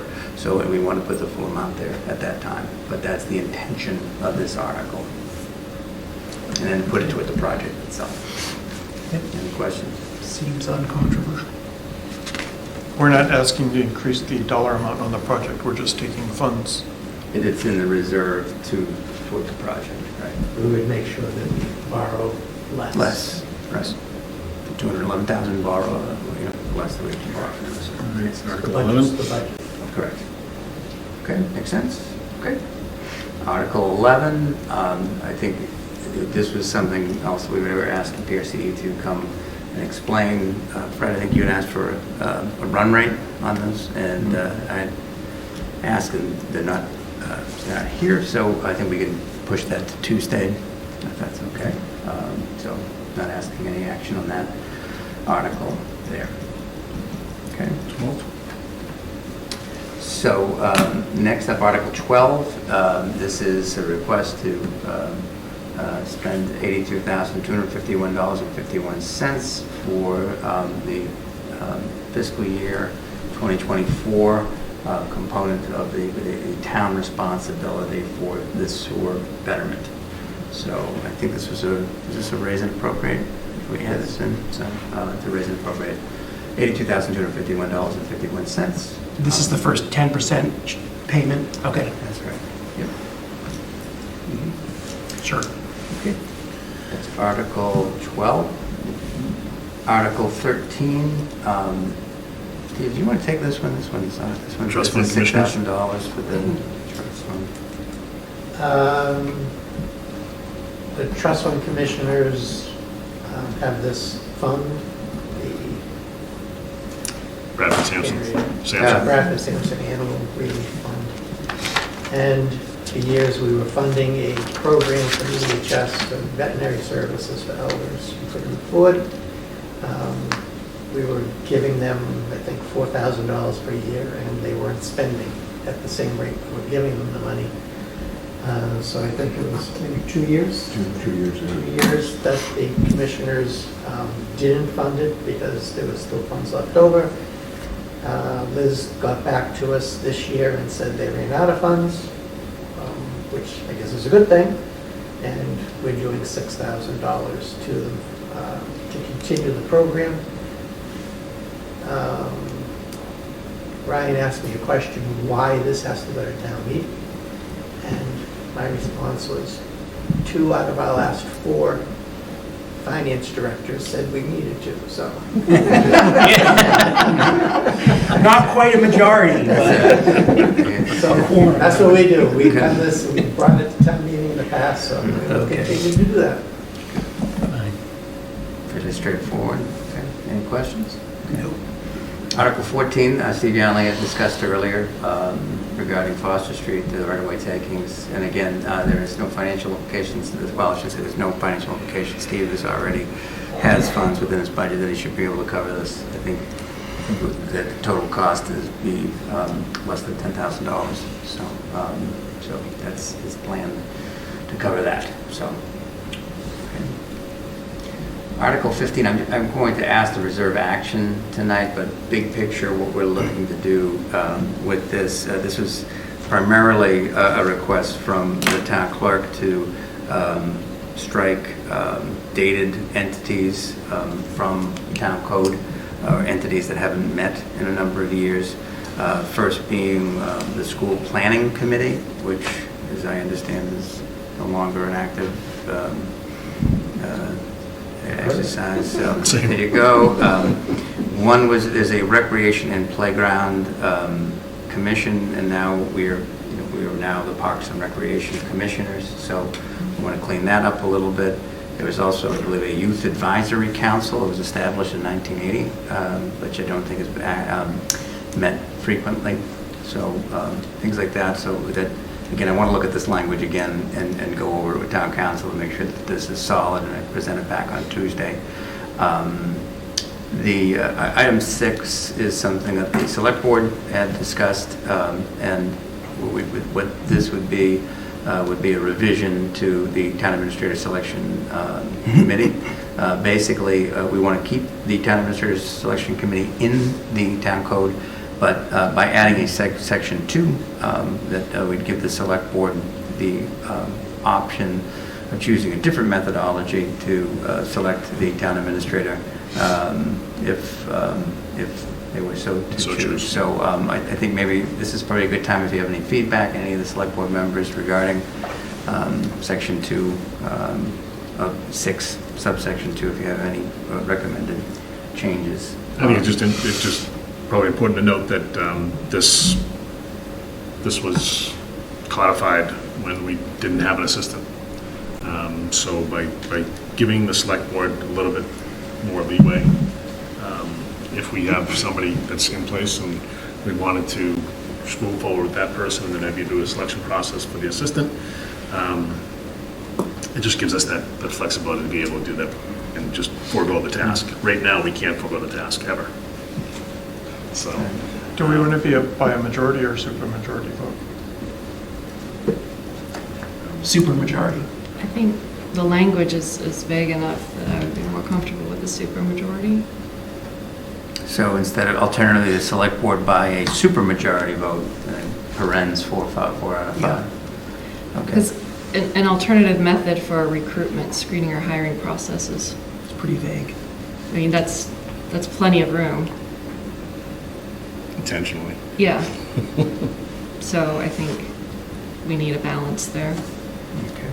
I have a question on just the wording of this in the warrant. Do we want to explicitly say, this article is the Rec and Playground Commission, this article is the Youth Advisory? I think I need to do all of that. I think it's because right now it's that's partially why I don't want to necessarily have you vote on it tonight. Right, I think but it's too. I'm actually asking, maybe we don't want to do that because people may read that and say, you can't get rid of Parks and Rec, and it's going to turn into a debate. Right. Yeah. So I think what I'd want to do for the next draft of this is to make all of it as clearer than what it currently is. So, all right. Because I think those are some of the questions that I had. But and then the supermajority, is that we feel comfortable with that? Yep. Yes. Okay. But again, it's not to eliminate the TASC, but that to give the select board more options should they be so inclined. Now we're kind of holding off on this one because there's some other stuff we want to clean up anyway, right? So Yeah. we'll have Gary here too if he has any input. Okay. Frank can't be trusted in this seat. Okay. And Mr. Chair, I would also note item 7, currently that the title of finance director, currently the requirement is that the party who is named finance director also needs to additionally have the title of either town accountant or treasurer collector. And so the purpose of this change would be to basically correct the title to treasurer collector and also add the title of assistant town administrator to this as another option. So, but again, I think, Matthew, you make a good point. I think we just need to try to clarify this and almost each one break it down a little bit so that people know what this is. I think it's important to warrant. We're letting the public know about what we're making these changes. They may seem administrative in nature, but we also don't want people to think, oh, you're trying to get rid of Parks and Recreation Committee. No, there's a separate group that we have in here that is just needs to be cleaned up. Okay. Mm-hmm. All right.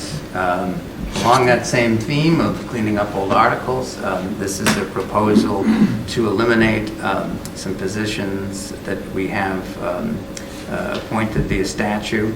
That includes the fence viewer, field driver, and measurers of weighers of grain, hay, coal, and livestock. So I think one of the things that I'd like to do in terms of revising, in terms of the write-up, is making it clear that a lot of these duties will essentially be assigned to other parties, other town employees, but essentially, say, appointing someone to be the fence viewer in this day and time really should be, say, for example, a role that should be the responsibility of the building commissioner, right? It's just otherwise, if you're asking someone who isn't trained and just is given that ceremonial title, it doesn't work very well. So this is actually typically what if you go to the annual town meeting, this is the first article you see, and so we're just in an effort to clean things up and do things more expediently to change that. So I will look at revising the description to explain. Charlie K. is rolling over in his grave. Mm-hmm. Maybe put unpaid positions in the description. Mm-hmm. Okay. I think I need to flesh it out more than what it is right now. So, but conceptually, that's what the intention is. Yeah, as long as there's like the livestock, we do have the auction down behind Aubuchon. So we just want to make sure there is no use. It's not being used. Right. Whoever that person is, what it is. By Agway, you mean? By Agway, not Aubuchon. Yeah, Agway. You confused me for a minute. Yeah, that's like, what? It's not even Agway. You know what I meant. Great road, track, farming garden. Are you asking us to skip over voting on that one tonight? No, I think you can vote on it. I think I just need to flesh out the description a little bit more.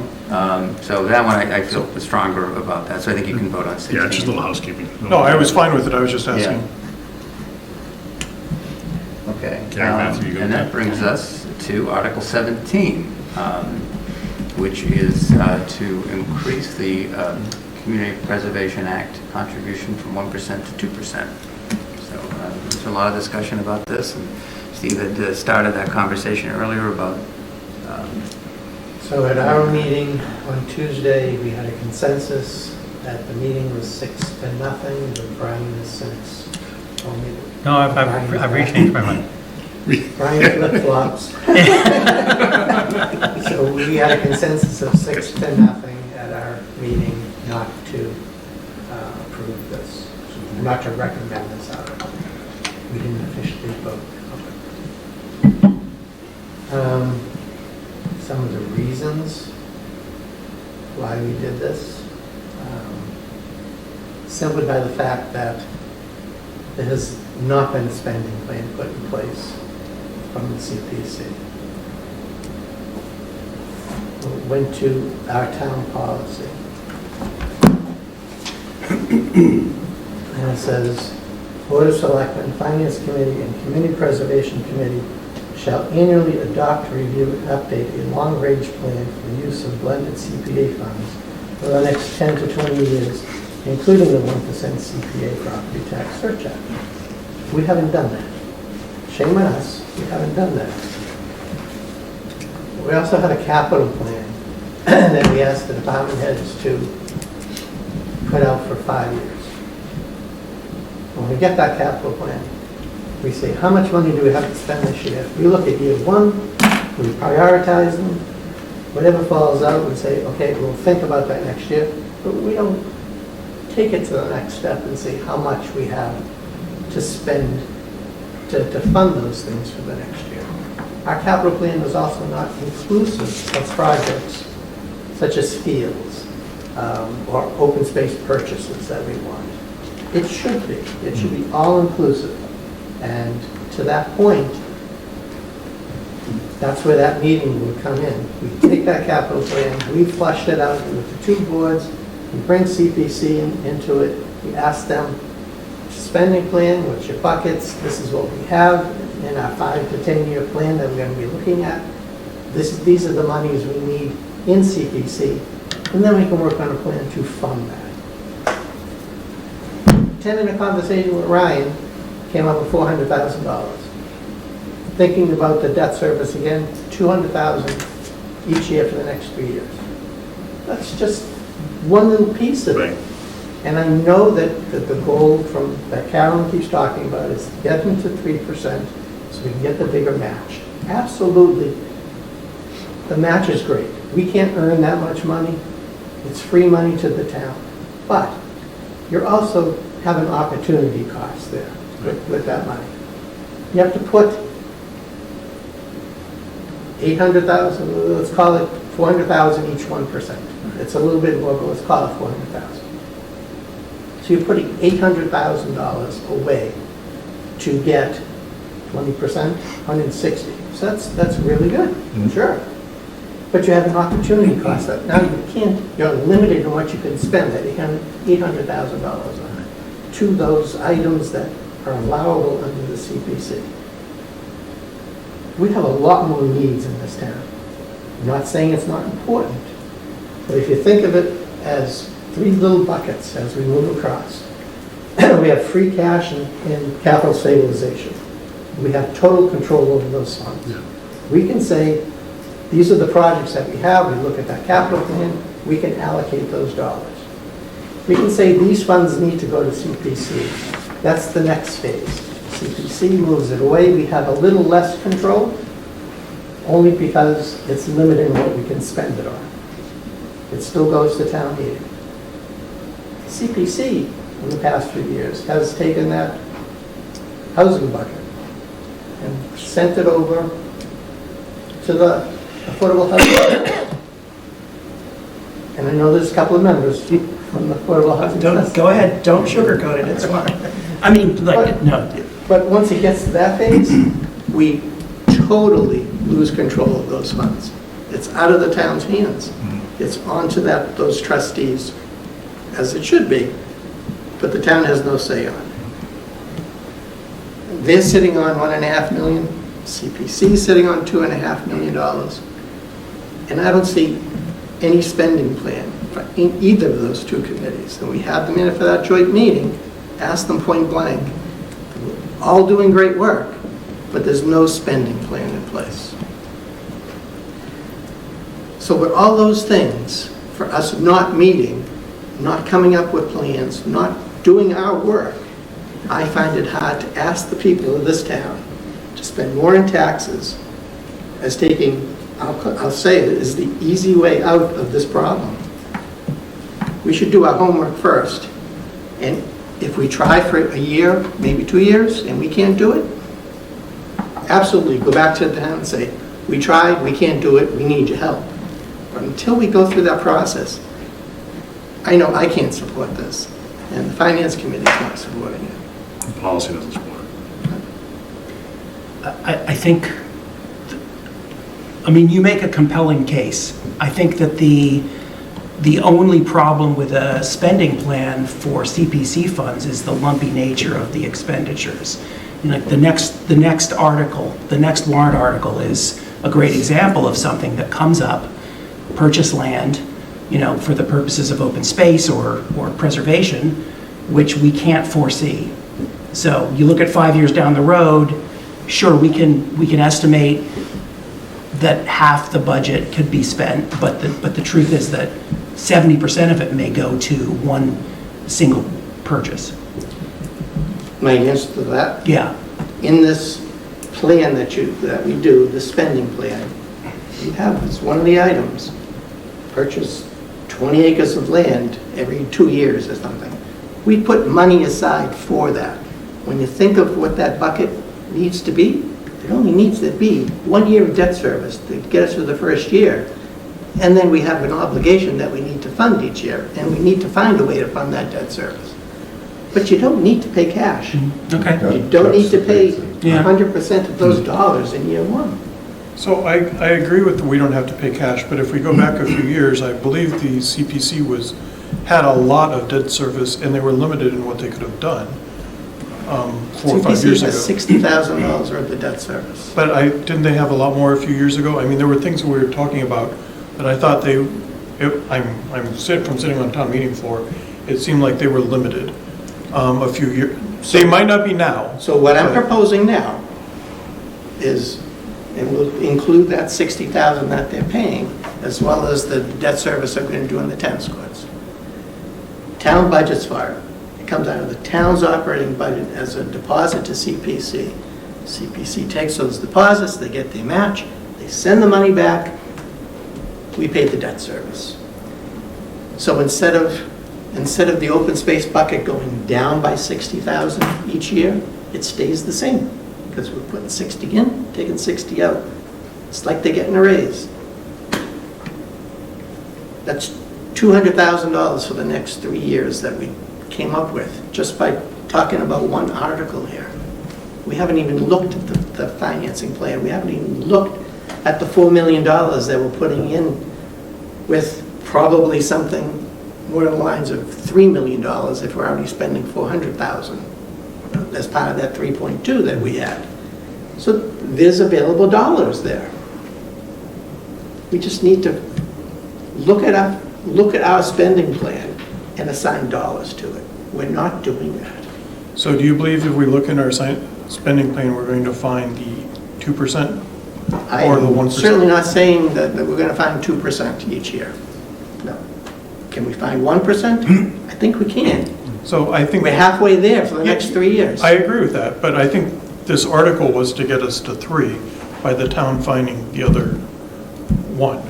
So, and I agree they don't have a plan. My question to that is why? Why? So, well, we just... What are we spending it on? Well, we talked earlier about the lack of playing fields in town, right? And I think one of the reasons we don't have more playing fields in town is because there's no budget for new playing fields in town. CPC may or may not have the money, but unless you know that the money is available, who's going to invest the time in coming up with, we should build a new playing field, right? It's a lot of time on someone's behalf to go and say, we need to do this. I mean, you go through the feasibility study and everything. There's a lot of time and effort involved in doing that. And if there's not the funding behind it, it's kind of hard to say, I'm going to invest that time. All the more reason to put that on our plan. I agree. Well, I agree it needs to be on our plate, and I think the Open Space Planning Committee is going to have that plan. I believe they're going to have the plan that says we need to develop X number of playing fields, and we should be looking at these these are our top purchases going forward, and that should be coming out. So that gets incorporated in what we're going to talk about. When you have something to talk about, then you can act. Mm-hmm. And I don't remember a project that was turned down because CPC did not have the funds. I can't either. I can't remember, and I was on CPC for 4 years. So I just, and with their funds continuing to grow, because projects aren't coming, I just don't think it's the right thing to do to... And we're starting with a base of $2.5 million sitting in those funds right now. And they're spending 50,000 plus 8,000 for the clerk. I mean, this year, we're gonna end up putting in $1 million. 400,000 from the 1%, 400,000 from the overlay, and the match on that 800,000, if it's only 20% or 25%, that's $1 million. I mean, $1 million a year, we've got departments, a lot of departments that aren't $1 million a year. So, I think The thing that just keeps coming into the back of my mind is, going to ask the townspeople to increase their taxes, knowing that there is going to be a huge nut that we have to get to with Shaker Lane. I mean, that is going to be a huge impact to the taxpayer, because it's going to be a debt exclusion. There's no way we can fund that within the levy. And we're talking probably upwards of around $2 million debt service payment a year. That's a lot of tax dollars. People may say, you know, that this $80 to $100 that we're going to pay in this extra 1% is nothing. It gets lost in the wash. You start adding and adding and adding, we're going to be 2.5% each of these years up to the next 5 years until this debt service hits. And when it does, watch out. That should be part of the savings plan that we're going to put in place. How much available dollars do we have? We need to be prudent in putting some money aside to Shaker Lane to lessen that impact. I don't care if it's, you know, $1 million. We saved $5 million for the senior center. Why can't we do the same thing for Shaker Lane? I mean, that would be a huge impact for the taxpayer. That's what's sticking in the back of my mind. To ask them to pay for this, and then in a couple of years say, oh, we're going to need a debt exclusion to pay for this potentially $60 million school if it's a new school. That's huge. And we're not saying no, end of story. We're saying give us a year. I mean, I spent the last 7 days talking to everyone I run into, and basically say, hey, with Shaker coming down the pike, and we believe we have some money that we can find, some policies that we can start following again, and so we're suggesting not raising your taxes for a year, see what we can do.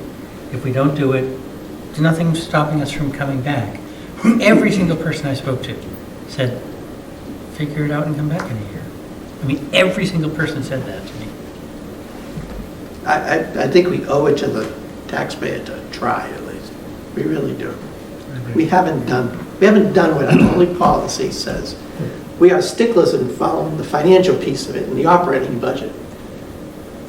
But this, for some reason, we've let slide, and shame on us. Yeah. We need to go back to it.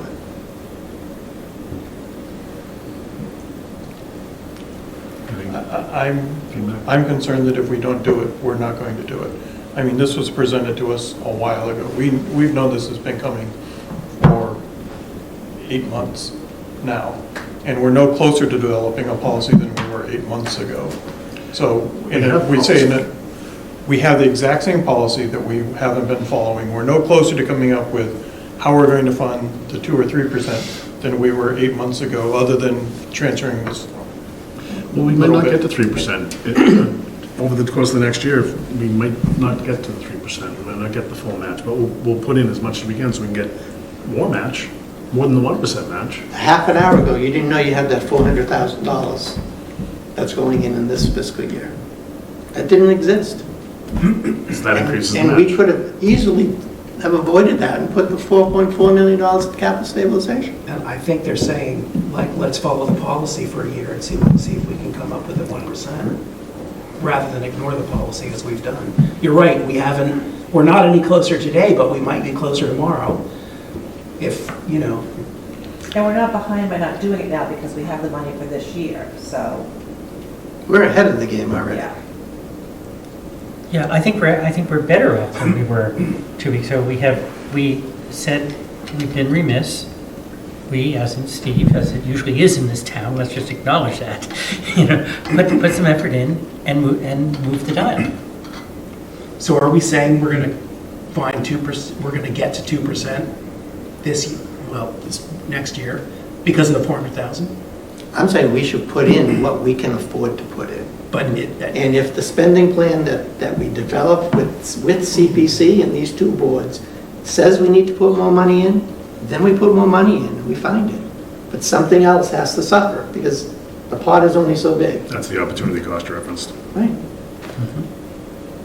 And that's what I'm sort of tripping on is this idea of the opportunity cost. That doesn't exist if it's funded separately, right? If we raise the taxes, then the money goes in and you still have your money, but CPC has their money and there is no opportunity cost except for $80 a household.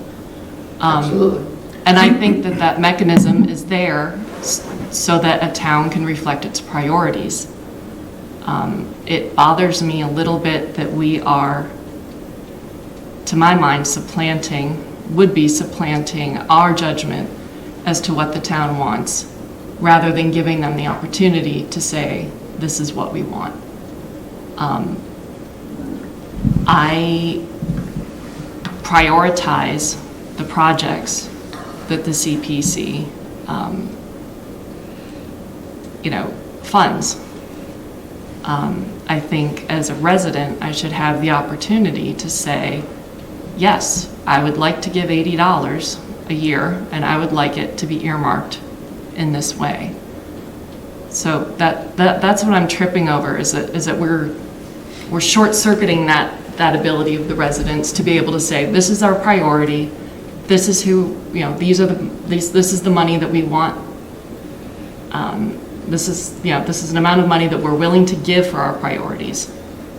And we're short-circuiting that process by choosing not to put this on the floor. But it's somewhat pigeonholing where we can use that money within our priorities, because there's only, as long as those priorities fit into one of those buckets, then that's Well, and that's what I'm meeting the saying, is some priority. residents would be perfectly okay with that and even prefer it.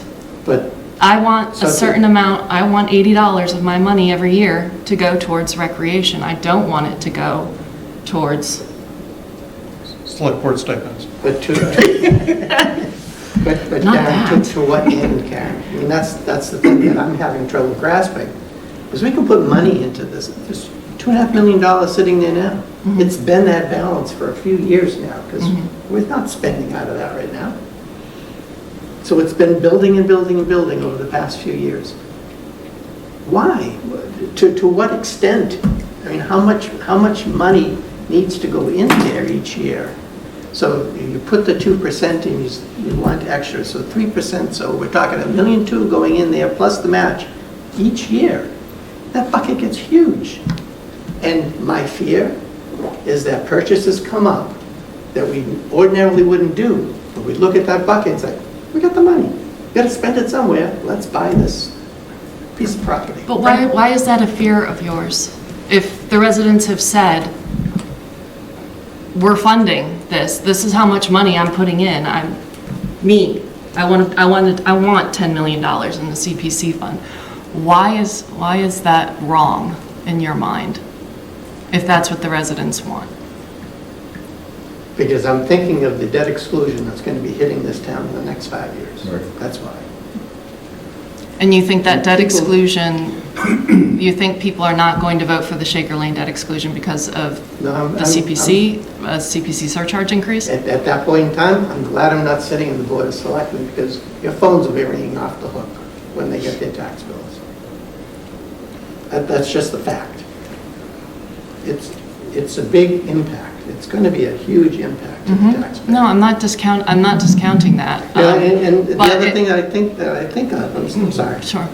The other thing I think of is we have the debt exclusion stabilization account right now.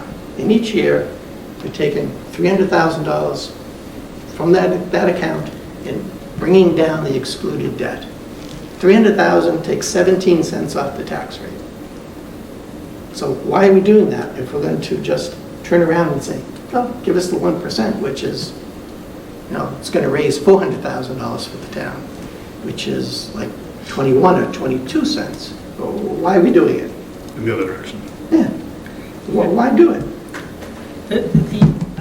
It's funny, I have waffled on this this whole week? 3 times, yeah. Because I listen to data. It's funny, people say, someone once said to me, Brian, you always think you're right. And I said, well, of course I always think I'm right. And then give me more data and I'll change my mind. Okay? This, from what I understand, CPC has not had to say no to a project. So by definition, they're not underfunded. That's simply by definition. If you're not saying no, I mean, we say no all the time. Okay, so there, if you're not saying no, you're not underfunded. And to Steve's point about we might just say, oh, let's purchase land X. Well, the next land we're purchasing, I'll be honest, I'd never heard of it until this last segment. Is it a great piece of land? I don't know. Are we obligated to purchase every piece of land that comes up? I don't know. I mean, I would think that we would have at least a plan, and maybe we do. And I apologize if we do have, a vetting process that says. I've never seen it. Well, but I apologize if we have. Well, we can't necessarily have a plan because who knows, what landowner is going to say, I'm going to sell, blah blah blah. But I assume that we have some vetting process that says, if somebody is wanting to sell 30 acres, let's say, and it meets some certain criteria, then we should think about whether we want to buy it. And if that's what we're doing, great. But if it's just, there's open space available, let's buy it, then I want to pump the brakes and say, as much as I love open space, it's not everything. It's not the 10 of us deciding whether to buy it or not. I'll give Jones Meadow as the prime example. It was, 15 acres? And the select board and FinCom or whoever made the decision not to give the town the opportunity to buy it, whether it was CPC or not. We should give the town the opportunity to buy any land that comes up, and they can always say no, right? It's not our job to decide how they want to spend some of these money. We can say that we don't recommend you do it, but I shouldn't tell you not to do it. I think I'm going to strongly disagree with you on that. In that, in past years we did all kinds of debt exclusion articles in the town election, and so you'd go to the town election in the ballot, and there'd be 12 or 15 debt exclusions, and it's like, yeah, do I want to buy this? Yeah, do I want to buy that? And at a certain point, that's great. But then why are we here? I mean, we are here to advise, and so I do think, should we, just to take the extreme, should we take every department's complete wish list and say, absolutely, hey town, go vote on it? And I think they would say, well, what are you guys doing? No. What are y'all doing? Sorry. That's different because we have to present a balanced budget. This is something else where we're saying we have funds available that we can do things like put in a tennis court, put in lighting, buy open space. Do you, as a town's resident, taxpayer, want your funds to go to this? Right? So why did we debate the 200,000 for the lights? I'm not opposed to spending the 200,000. I just don't know that the project's baked, right? That's the issue with the 200,000, from my perspective. Half an hour ago, you said we should not be putting lights on that field. I don't agree that, yes, as a taxpayer, I don't know that I support putting lights on it. As a select board member, I don't know that I support putting lights on it because I don't know the project is ready for lights. I would vote to put it on the warrant, but I don't know that I would vote for it on the town floor. Those are two different things. Aren't you sending a mixed signal to the town? Aren't you sending a mixed signal to the town? You put it on the warrant and you're going to stand up there and say, I don't agree with this? I don't think so, no, because I think my job is to give you the things that you should vote on, right? I will get up and say what my opinion is, but you should have the right to vote on it. But wait a minute. At the last town meeting, for the $3.5 million then for Indian Hill, the select board initially voted yes, FinCom voted no, and then as a group we decided, well, we don't want to give a yes/no recommendation to the town meeting because that's bad on a number of levels, so we just pull it. So I think that's sort of the counterexample. But that wasn't a vetted project either. Fair enough. I just think that if you said, if we phrased it to the town and said, we have a department, we're not going to necessarily name which it is, we have a department that's never had to say no to a request, do you want to give them more money? And by the way, there's 50 million in Shaker Lane coming down the pike. I think the town would say, no. I'm only against this because we do have a policy, and we haven't been following the policy. So if we present this to the town, and we throw in a couple sentences to say, we have a policy that we have not been following, and we don't know the plan that we're supposed to put together for the policy, then maybe I would support this if that goes in front of town meeting. But the other problem I have with it is if we do put the money here, like Steve said, it's limited to those 3 buckets. And I don't mind if the town votes on it, but there's another way of doing it, is if we have the tennis courts, for example, come in, we can bring it, and then we can figure out a way to fund the money to CPC to still get the match. Right? So there's another way of doing it. Instead of forcing it on the town people to pay a tax and not know where the money is going, we can follow the policy, put together a plan, and when things come in, we can figure out a way to fund it and still get the match. I don't think anybody is against the funding it and getting the match. I think we're all for that. I think the bigger issue is we haven't been following the policy, none of us have, and we don't have a plan. And we asked for a plan a few weeks ago when we talked about this. We said, let's get a plan together. So I think that's where I'm having the most problem with this one. I agree we need a plan. And honestly, I would prefer this go forward now. And if we don't have a plan when we need to do the town election in May, on the second stab at this, then we should stand up and say, maybe we shouldn't vote for it, right? But this is a long process to do this, right? And we're basically setting it back a good year if we don't vote for it now, right? It's going to be So you said it was a long time. 8 months was the number you quoted. I would argue that that's kind of quick. And I'd also say that we'd be doing a disservice to the residents by raising taxes without a plan. First of all, we haven't been following the policy to a number of people's points. And if we're asking to raise taxes, but we can't tell them, we're just going to put in one of these buckets and then we'll figure it out later.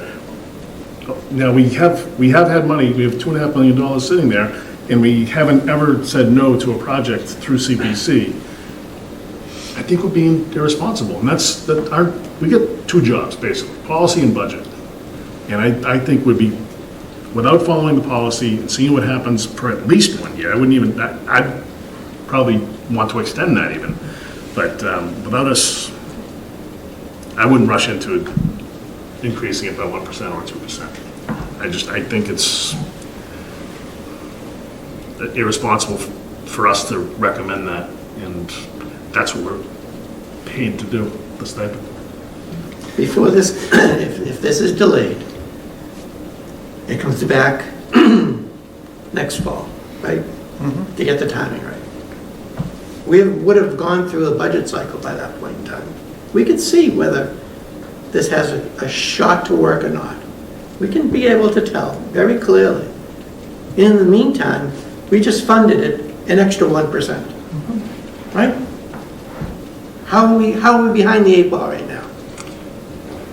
What time have we lost? And we can put together a plan and some potential projects and fields, and we can formulate those. But to your point, it's time. We prioritize our goals, but we don't necessarily tie actual projects to it. What we lost is the other 1%, right? And the extra match, which we can argue whether it's that important or not, but that's what we lost. I hang my hat on Steve's numbers, frankly. We're in great shape in large part because of Steve, because of the FinCom, and because of the policies that we follow, we're not following these policies. So I think we need to do that for the residents. We need to say, all right, we're not following them right now. We're going to get up to 2% in all likelihood. This, if the numbers that I can't remember the numbers that you put together. It's like, why are we going to put 400 in if we're only got 3? Probably halfway there for the next 3 years. I mean, Extra 200,000, yeah. I mean, it's interesting. Select Board, you're free to put this on the warrant with, I believe, the FinCom voting no, and I don't quite know where all y'all might come out, but you want, I mean, 2 to 3, 3 to 2, whatever. You can put it on the warrant, but if it's not unanimous FinCom, unanimous Select Board, it has zero chance at town meeting. I mean, realistically. I mean, yes, you could certainly put it to the town meeting voters, but I've never seen them, well, I've almost never seen them approve something that FinCom, unless both our boards were pretty enthusiastic. True, right? There's no arguing with that. To that end, that's why I want to have a very robust discussion now, because my feeling is that we are not going to have a robust discussion about this on the floor at town meeting. And so to me, this is our only opportunity for the folks to understand why we're making the decisions we're making. And to that point, I guess, we're talking about the policy, but the policy that we would be implementing is ad hoc in its nature. It does not set up an automatic funding mechanism, correct? It says that the 3 boards will get together and develop a 10 to 20-year plan to spend CPC funds. But it doesn't say we will take a certain amount out of capital stabilization and transfer well, it's part of the free CPC cash in order to calculation. meet a 3%. So in reading further in the policy, as part of the free cash calculation, there are certain sections where it says that's where you can get CPC funds available. So when we get down to the capital piece, you can make CPC part of that discussion, which brings us all to the capital spending plan. What happens when CPC thinks that there's a project out there that is very much worth the money, and FinCom thinks not, and Select Board is split, and it's a recreation project under the policy that that we're talking about following now, rather than so we're putting this, increasing this by taxpayer. So, and you weren't involved in this year's budget, right? You came afterwards. So what happens? We ask departments to put together a 5-year plan. Okay. The 2 boards sit around. We say we have $1.5 million to spend. We look at that list and say they prioritize them, cut it off at $1.5 million, essentially. Doesn't actually, it's a little bit more thought than that. But if we look at it, the first $1.5 million prioritized, those are the things we're going to fund. Everything is kicked aside to the next year. I'm saying let's include those types of projects in with this discussion. We look at those next 5 to 10 years and say, this is what's on the plate, including mowers and things like that in fields. Put an estimated cost to that. I don't know what it is, but let's estimate. And we have that time between today and 5 years from now, or whenever that project comes into that list, to get the funding there, or at a minimum, to cover a few years of debt service. Yeah, but there's that one project that, the Wilson Aquatic Center that's been on the 10-year plan forever, right? And it just keeps getting pushed out because everyone knows that we don't have... Because no one's serious about it. Yeah, and it's got such a huge price tag that we couldn't fund it without an override currently, right? I don't know if it's eligible for CPC dollars or not, but because it's so big, it's too big of a nut to crack. But even if it is eligible, because it's so big, do you think that the CPC would end up being the funding source for it? I don't know. But that's okay, that's actually a great point, because I think the reason it hasn't gone through is because, quite honestly, I don't think it has enough support. If people were pounding on our doors, all of our doors, saying, oh my God, you gotta have the pool. Fundraising. Then we would do it. And if that's not the case, to me, that's evidence that we shouldn't do it. And I would hate to be in a situation where we said, we have the money, let's go do it. It's like, well, wait a minute. That's having the money is not by itself, it's necessary, but it's not necessary and sufficient reason to do a thing, I believe. Yeah, it's in the plan. Park and Rec puts it in there. We look at it, we make a couple of jokes. It's the Wilson Center, and we say, okay, this is a future thing, and we forget about it. I'm saying, let's not forget about it. Have a discussion whether it's a worthwhile project. Put it in at some year. Find a place where we're going to put it, first of all, right? Yep. And put it in and say, here's a goal that we need to fund. Shaker Lane will be there. Yep. I've heard from a lot of people that love in this town. And again, this is what's worrying me. I feel like there is a supplanting of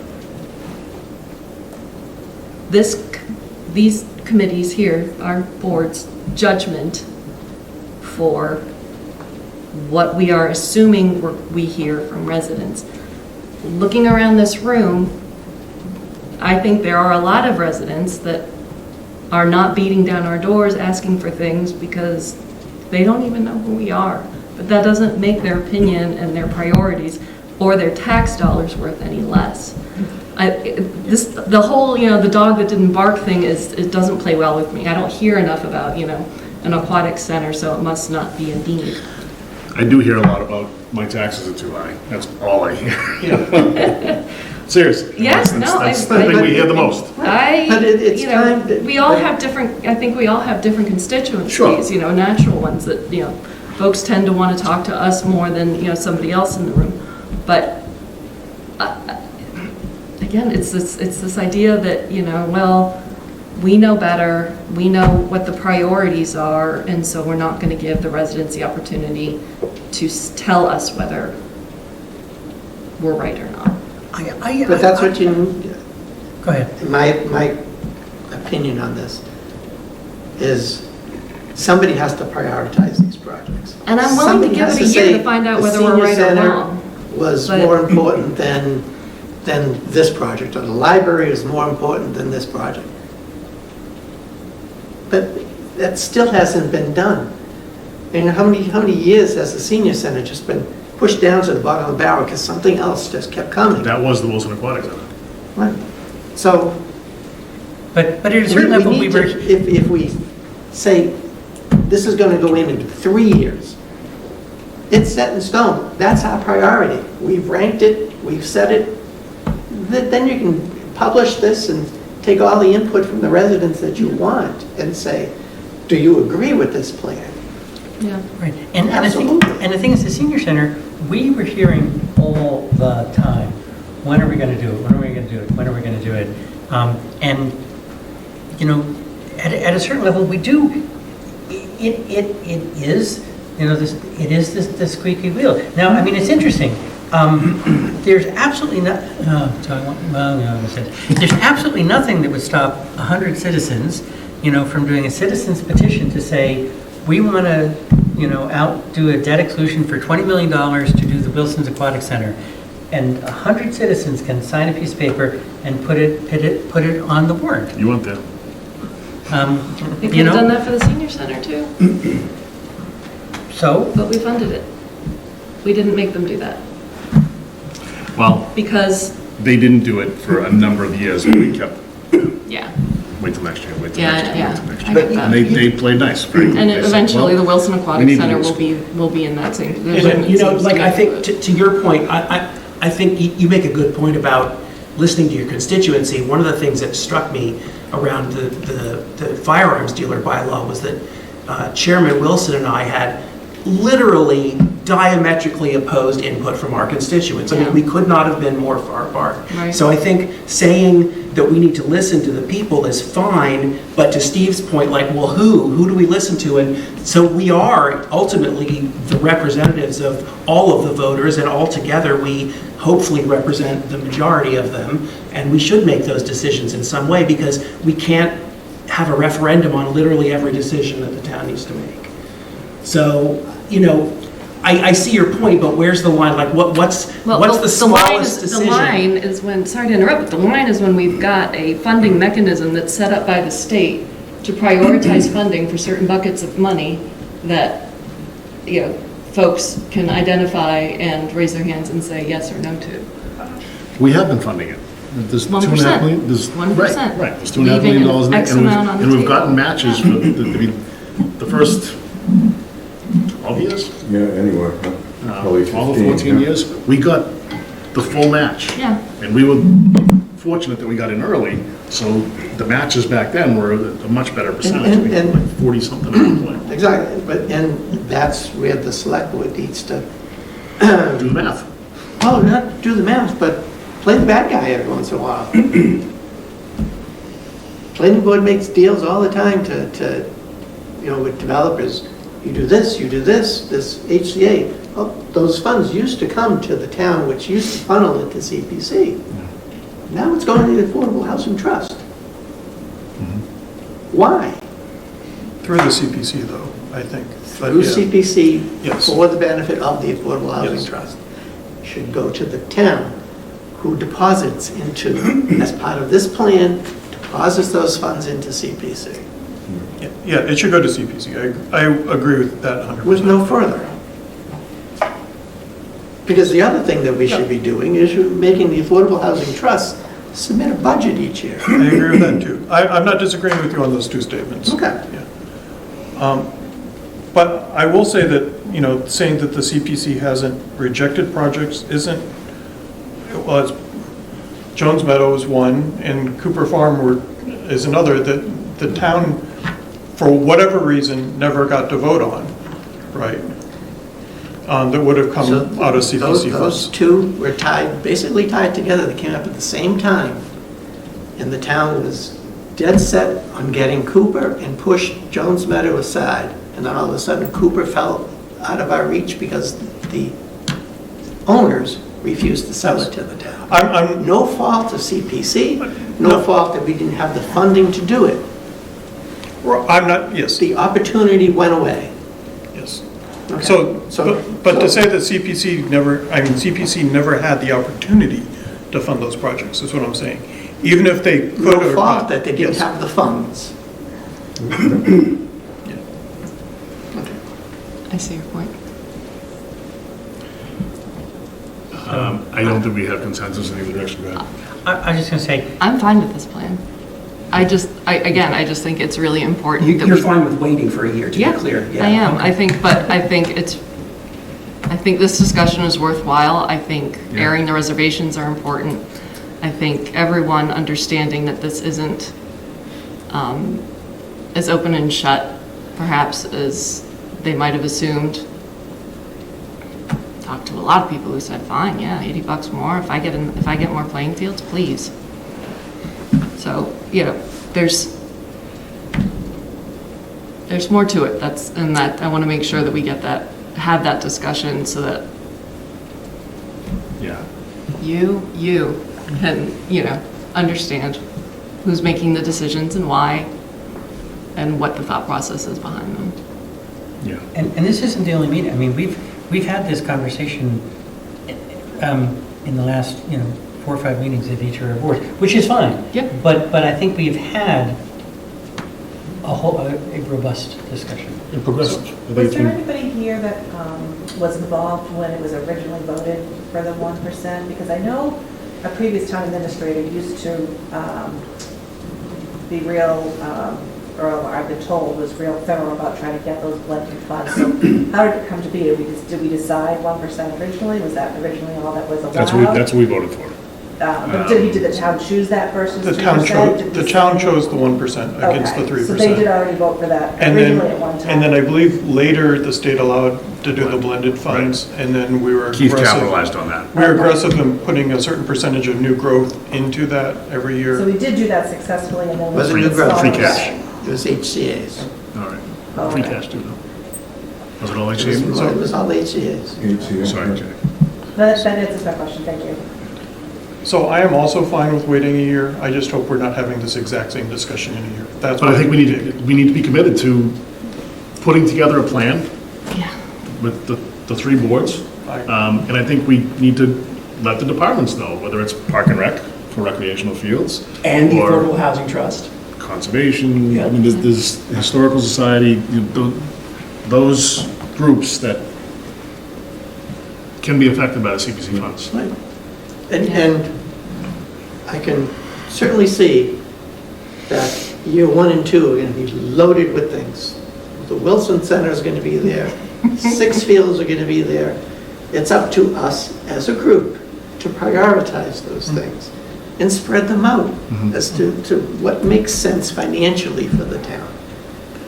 That's all I'm asking for. And if it doesn't work, I'll be the first one to stand up at town meeting and ask for the 2%. But we owe it to the taxpayer to try. That's all I'm saying. So, Mr. Chair, is the spirit to withdraw the article? I think so. Do we want Gary here for that, or? No. Feeling about plenty. I mean, No objection no objection to not doing one. to withdrawing it. Yeah, I think we just, I mean, It's the financial plan that Steve has outlined is pretty compelling in my mind for the next year. I don't have an objection to withdrawing it, as long as we have the commitment that we're going to be working very hard on this over the next year. Right? Absolutely. Because if we're having the same discussion next year, I'm not going to vote in favor of withdrawing it. It starts with the budget session this year. Yep. That's it. All right. The effort that we put in over the budget season is what will say whether this works or not. So That's let's all. say yes, withdraw. Okay. Thank you. Thank you for, I mean, to Karen's point, this was a good, robust discussion. And Okay, Mr. Chair, we also, the next article up is Article 18. This is for the prospective purchase of the Webster property. I was asked by the Select Board to bring in the chair, or his co-chair of the Conservation Commission, Chase, if you wouldn't mind coming up and addressing both boards and committees. Before we, this should be Conservation Commission, not the Affordable Housing Committee on all of this, right? One of my notes here, I figured that was in there. Thank you. Chase Gerbig, Oak Ridge Road, co-chair of the unless we can Conservation get them to pay for it. Yeah, right. Talking about buckets of money, if we can find buckets of money there, that's fine. So, Select Board, I know we've had a discussion about this property. FinCom, I don't know how much you know about this. So, Ryan, I emailed you a couple things. You did, I'll see what I can do, Chase. It's real, simple PDFs, but I'll try and keep it real quick. Essentially, this is a piece of property that is off of Bulkley Road, sort of Crane, Bulkley, Foster area. 36 and a half acres. And where we currently stand is that we are looking at, it's functionally a right of first refusal. It's not structured that way, it's not chapter land, but the property owner has been working with the Conservation Commission, Littleton Conservation Trust, to come up with an opportunity to acquire this, understand what the value is. And the right of first refusal right now is essentially $1.6 million for this piece of property. There's a lot more story to this, and I'll try and give you as much of it as quickly as I can here. Probably the biggest thing to get right out front is the difference between what the sort of right of first refusal amount is, which is based on a purchase and sale agreement with a developer that's interested in acquiring this property. The town had it appraised in an effort to acquire this several months ago and facilitate some grant opportunities. So The Littleton Conservation Trust paid for the appraisal on behalf of the town. That appraisal came in at $630,000. Big difference between the appraisal versus what this right of first refusal is. The development concept for this would essentially be a 66-unit multifamily, deeply affordable apartment building. And if we're looking at this, so you see up here, this is aerial photograph of the land. Where the arrow is Bulkley Road. The just to orient you a little bit, Sanctuary Medicinals is sort of on the left-hand side, Crane is down on the bottom, and Foster's up towards the top off the page. And the 66-unit multifamily would be more or less tucked in the bottom left-hand side. That one's a little bit tough. The reason there's some real challenges here with valuation is the amount of wetlands on the property significantly constrains the amount of development potential. So we're really talking about the struggle here is the development potential to this and the value to the town based on development potential versus the value to the town based on conservation goals and objectives. And we typically value even conservation land based on the development potential. In this scenario, they may not match entirely. So for context, here's the plan. So now Bulkley is up to the top. And you can see towards the bottom right is the 66 units multifamily right there. And really what's going on here is there are a number of wetlands that sort of weave through here, making it a challenge to develop. But also, they don't preclude development. They just make it a challenge to develop, and they also make it valuable from a conservation perspective. So to put this into context, using the $1.6 million as the benchmark, we're looking at $44,000 an acre. We acquired the Joyce Williams land in 2017. That was 1.3 million, 35 acres. That was $36,000 in 2017. If you use the appraiser's numbers, that brings it to $40,000 to $50,000 per acre for the Joyce Williams land. Browns Woods, which we acquired, again, not all town funding, but that one comes out north of $60,000 an acre. The question really for you, and I can talk about this all day long and talk about how it really checks off some important conservation goals that are articulated in the master plan, the open space recreation plan that we're currently working under, as well as sort of what we understand the new open space and recreation plan to. Frankly, it's not going to be that different than the old one. It's a real sort of community-wide emphasis on open space preservation. I don't think that surprises anyone.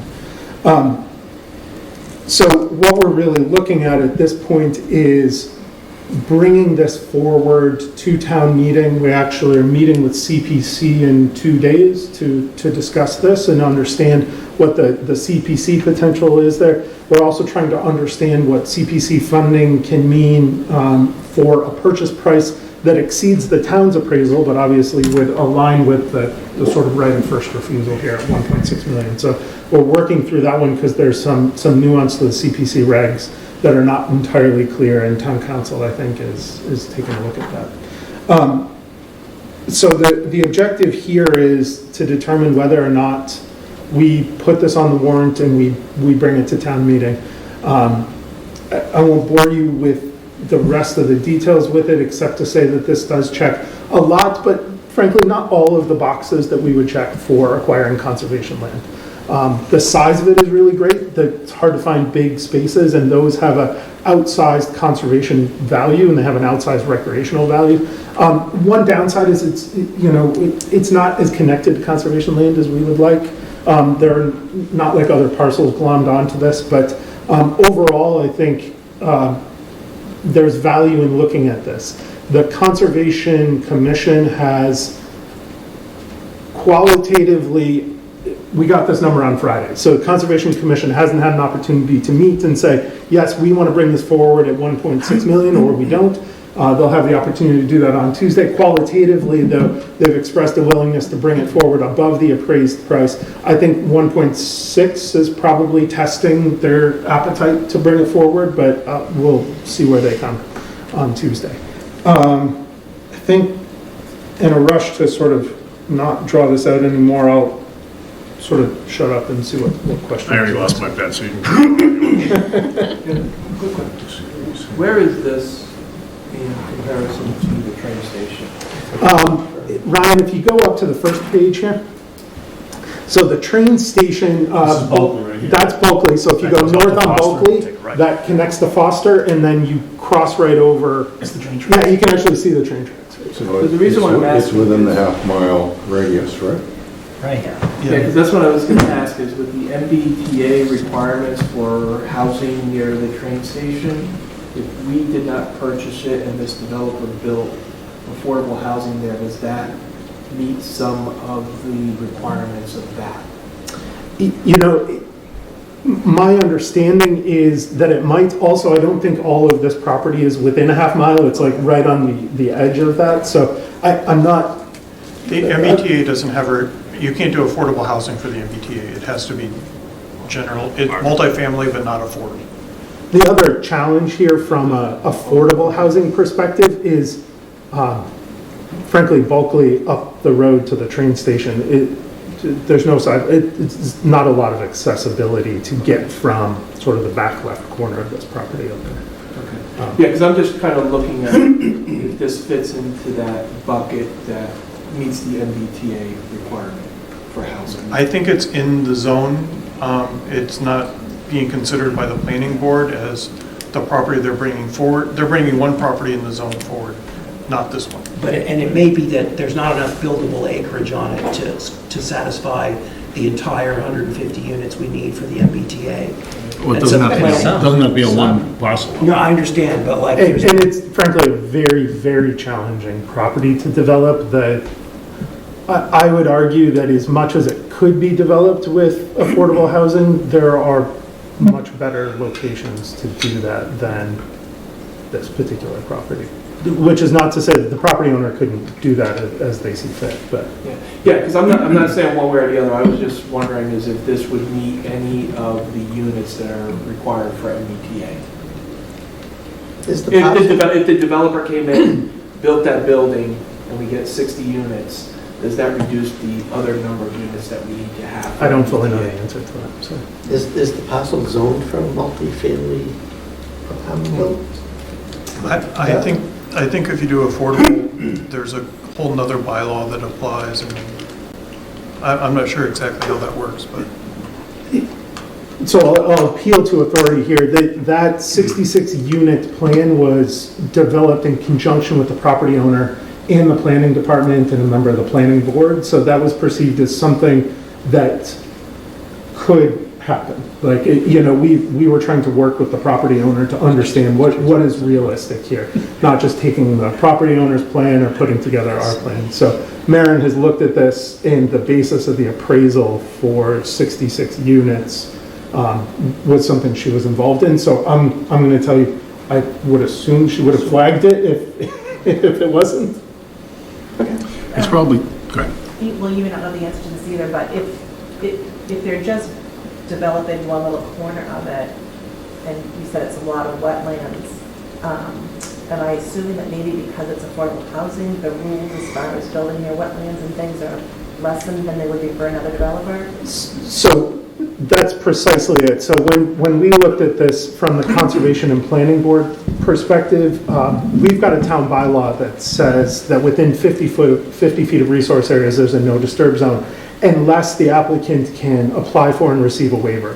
One of the conditions of that waiver is a public interest exception. And, this isn't a full site plan, right? But we qualitatively looked at that and said in order to develop this property to sort of maximum footprint, it would require waivers. And the only pathway to a waiver that we saw was something that was very much in the public interest, like some deeply affordable housing. But it would encroach on wetlands pretty substantially. So I tend to think of one of the reasons we buy open space is to, prevent development, because development costs us in all kinds of ways.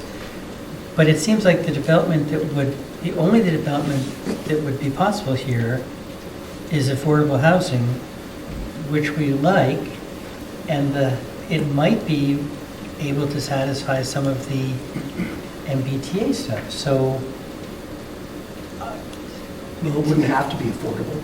Someone could build a full The- rest the- condos on it. But hold on a second, but we just heard that in order to build a maximized footprint, you'd have to get the waivers, and you only get the waivers if it's affordable. So it strikes me that buying this would help us avoid development of a type that we kind of want. No, the MBTA is not affordable housing. If you say, if we restrict it to affordable, it does not qualify for the MBTA. You cannot do that. Okay, but we still like affordable housing. And the counterpoint to that is that while you could do that potentially here, this piece of property as an open space parcel, my opinion, I'm not speaking for the board, is more valuable as an open space parcel because we have really a finite number of large pieces of open space that we can conserve. And that becomes a really important piece of this, right? If we were talking about a 2-acre lot, the math might be very different on the balance here. But the fact that this is, frankly, we only get so many shots at large pieces of open space. And I mean, it was a part of your discussion earlier, right? That, these things don't come up on regular schedules. And there is an element of bird in the hand, two in the bush kind of to this, because it's such a large, sort of cohesive piece of open space. But doesn't it stay open space regardless? Because such a small part of the property is buildable? So in effect, it stays wilderness. About half of that. So you can see the septic fields, there's a road that's going to come in. So like let's call it in this angle, the sort of top right half, it essentially becomes developed. And I will tell you too that the value of open space for ecological purposes increases exponentially as the property gets bigger. A bobcat likes 30 acres. Two bobcats like 30 acres. One bobcat doesn't like 15 acres. So you're not wrong. Some of it. Backyard. Okay. Mr. Chair. I see your point. Yeah, please, Karen. Chase, can you, Lyle Webster's here, and when he gave his presentation, he talked about the historic value of the property. Is that also a consideration? I would say from the Conservation Commission's perspective, no, because we're sort of outside. Are you representing Lyle? No. Okay. It sounds that way. I'm representing this from open space and conservation perspectives. So everything you say is representative of Conscom. Understanding the qualifier that I gave you that Conscom hasn't met to discuss this price, we're doing that tomorrow night because we got the price on Friday. Okay. But I would say conservation very much understands Understood. and recognizes the value of the conservation elements. And assuming that CPA funding is not available because of the discrepancy between the sales price and the appraisal, how do you propose to fund it? Well, let's start with the easy stuff. Conservation Trust has expressed a willingness to help with elements of this. I expect they just got the price like we did, so I don't think there would be a lot of money there. Rick could certainly speak to what the trust might be willing to do, but the trust is very much engaged and has expressed a lot of willingness. So that's one place we would like to get some money. Abutters would be another angle. I think there would be a lot of value both to the residential and the industrial abutters here. If the select board was willing to allow us to approach the industrial abutters, we'd like to see if they would like to help contribute to this acquisition, especially if that was the difference maker between the town purchasing it and not. Another bucket is potentially grant funding. So grant funding, what the top end of grant funding might be $400,000. The grants, the state and federal, I'm sorry, Amy Green, conservation agent. The state and federal grants, I talked to them and they cannot. Did you speak at the mic? Yeah. an Amy Green conservation agent. I talked to the state and federal grant agencies, and they said, in essence, they don't care if the town pays more, but their grant would only be based on what the official appraised Yellow Book number was. So we could still certainly go after a grant, but they would only be looking at the 630,000 number.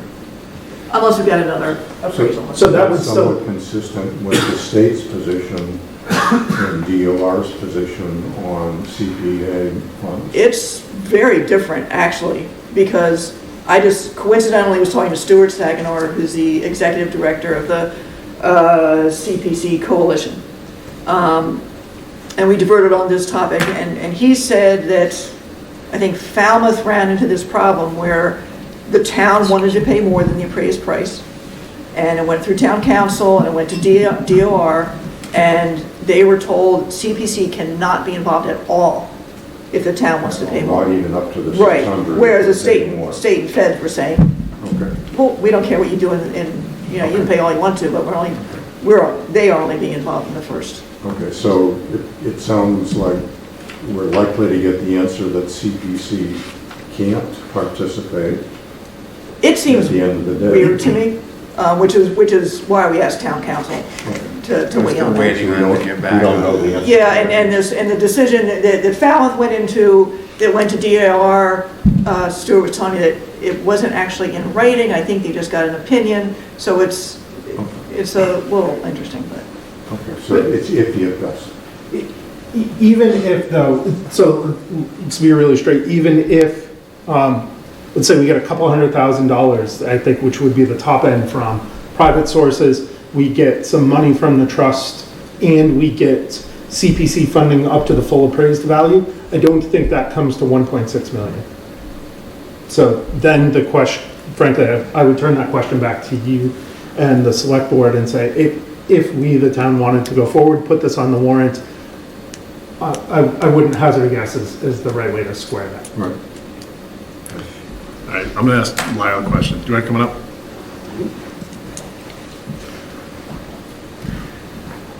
When you came before us before, Lyle, thorough presentation, but you had referenced a developer coming in looking to put like 6 homes, I think you referenced 5 or 6? I never once mentioned that.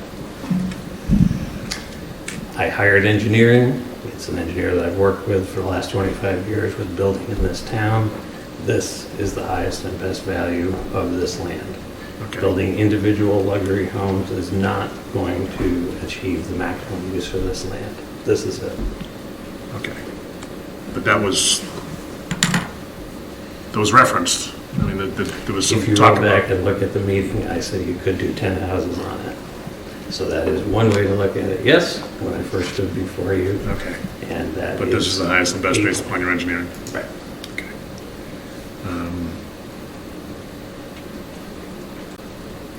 Anybody have any questions of Lyle since you said the mic? Lyle, can you speak to the historical nature? Yeah, so 2 parts. Mr. Nudie, apparently you and I haven't spent a lot of time on this, but there were 2 original landowners of the town of Littleton, Bulkley and Henchman.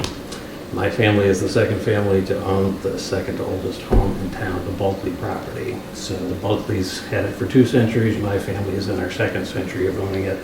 My grandfather bought this property in 1919 when he got out of the Great War. So most of you who haven't been on an expedition have never seen it. So I am the one down through the line that gets to take care of it. It may not be Yosemite or Yellowstone, but it's the way God made it. I think it should stay that way.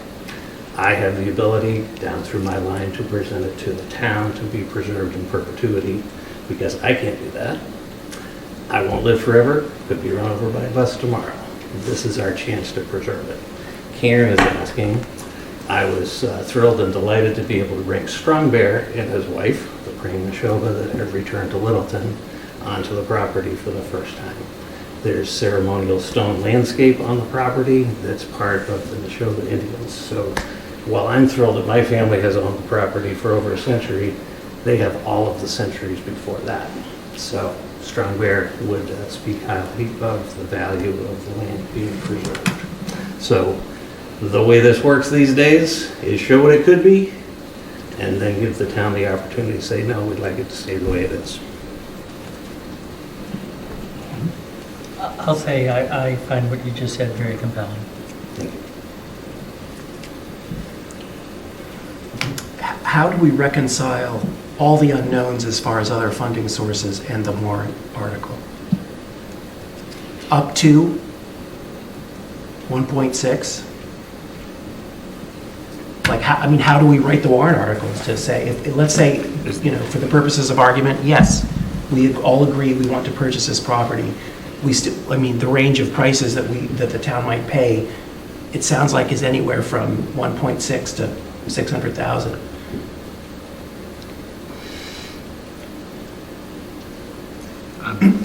If we can't get CPC... Article up to, we've done those before. Yeah. The alumni was not to exceed. Okay. Amy, do you know if with the Neshoba, if there's any additional grant money, or does that change our? Thanks, Lyle.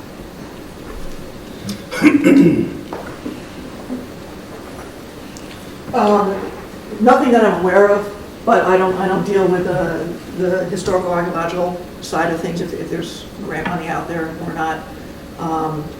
I know that certainly with the conservation funds, you can't get two, you get one. And then that's when you gotta pull out of. So I don't know if that's true for state grants that might apply to historical things as well. Does it up our score factor? A tiny bit, because those conservation grants, I squeeze it in there, that there's other values here, but they're looking at conservation, open space value. Thank you. Jamie. One more thing. I think you were getting at this question of single-family homes. I'm not sure I entirely agree with our assessor here, but the assessor does write in the assessment or the appraisal, I keep saying assessment. The appraisal, okay. It's my opinion that the development of the site with 5 single-family residential lots per the sketch provided is not considered feasible given recent downturn in single-family homes, low lot yield, etc. Thank you. You sure you're not representing Lyle? What's that? I'll tell you, Lyle doesn't think I'm doing a very good job if I am. He started out at the Brown per acre price, and we're now down south of Joyce Williams. Any further questions? No. I think this is a wait till Tuesday. I think it is a wait till Tuesday, yeah. I think we need to find out funding sources. And Chase, they're meeting tomorrow night, is that right? Yes, Conservation is meeting tomorrow, CPC is meeting on Wednesday, and this is on their agenda. And hopefully, I'll put a ping tomorrow, hopefully we can shake loose some answers from the town council. But I am curious, like, at some price we'll agree to purchase it. Like, can we do a straw poll, like, what's that price? Like, what's the appetite? Seriously, what's the threshold for this land? I have no sense of what the rest of these boards, any of you are thinking about this. And A delta of $1 million is a tough one for me to swallow. I understand the value of preserving oh, you mean land. between the appraisal and the... Correct. Yeah, okay. Yeah. And I think, to Karen's point earlier, if we put it to the residents, and we definitely heard about what the residents wanted with Cooper. We just weren't allowed to come to the table. So the residents, I think, would have ponied up. They would have, money quarterbacks maybe, but there were a lot of people that said we should have bought it. We could have borrowed. We could have. Yeah. Okay. Yeah, I get the sense that if we did a borrowing up to, let's say 1.5, I don't know, and I'd be okay with putting that to the town, and let the town. Excuse me, Chuck, is anybody asked town council to opine on CPC's availability? That question has already been asked to town council. Because Yeah. if he comes back with the opinion that CPA funds are non-starter, then that's a very different scenario. And I'm not sure that CPC has the understanding of the laws at this point. So as to what they could commit to or what they would want to commit to. It's a kind of unusual I'm trying to figure out situation. how to- It's not Let like me- CPC runs across this all the time. I think this is probably the most. Freddie, you asking, ask town council if we can go above the Well, yeah, the appraised price? You know, I mean, you know, the CPC and conservation could, you know, cut a deal when there is no deal.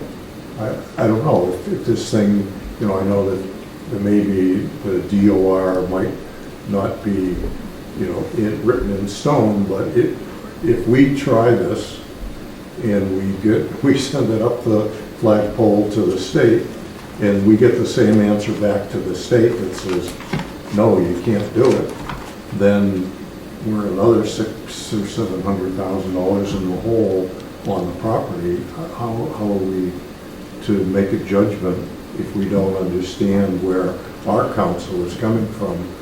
You know, where do we stand? And is town council likely to be able to give us an answer in 7 days? So Chase, you've given it to town council, correct? Ryan's waiting for an answer. Yeah. To be clear, yeah, this question went to town council through Ryan's office on Tuesday, or on Friday. There were really two questions that went to town council. One is, what is the statute itself and how that impacts our ability to use CPC funds? The other element to that question is how the fact that there's a bona fide offer out there factors into that consideration. You know, now we have a bona fide offer which represents what the market is willing to pay. Is that another factor here? So Okay. Town council has. So we have asked. On Friday. Okay. So it's wait and see on that one. Did they give us any sense of their timeline? Well, I think, you know, there's a lot, at this time of year, we're sending many questions their way, so we should have something back by next week. Open meeting again. Tuesday, it's probably appropriate for us to revisit at that time.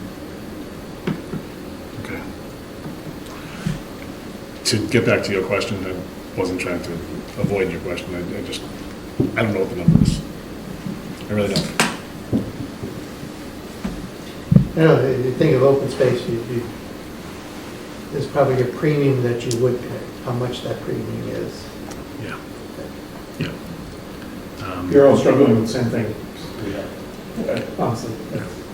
I mean, you brought up some of the cons even, you know, like it's not linked to the K property or, you know, And to be clear, my intention, if this were to come to town meeting, would be to lay it all out there for the voters. Here's the pros, here's the cons, here's the appraised price, here's the bona fide offer. And hopefully with your help, here's what the funding mechanism would look like. Right, but without town council's opinion, right. I don't know what to tell you for a funding mechanism. If it's 600,000 from CPC and then the rest has to be done somewhere else, or if CPC is a non-starter, then that's a whole different kettle of worms for us. So I really think we need that piece. Well, we don't even know if the CPC could do 1.6, right? They can't do 1.6. We haven't talked to them. No, but if they can do 600, we don't know by statute if they could do 1.6, right? Correct. So.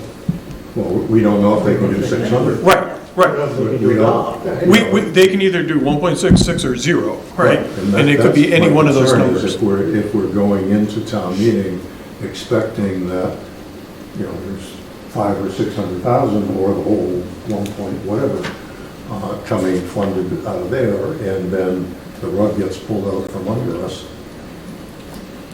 Right. Where, you know, the town's on the hook. Right. The thing is, we may not get the answer from our town council in the next 7 days. I would expect we would get some kind of, I don't know if definitive, but fairly reliable answer before town meeting.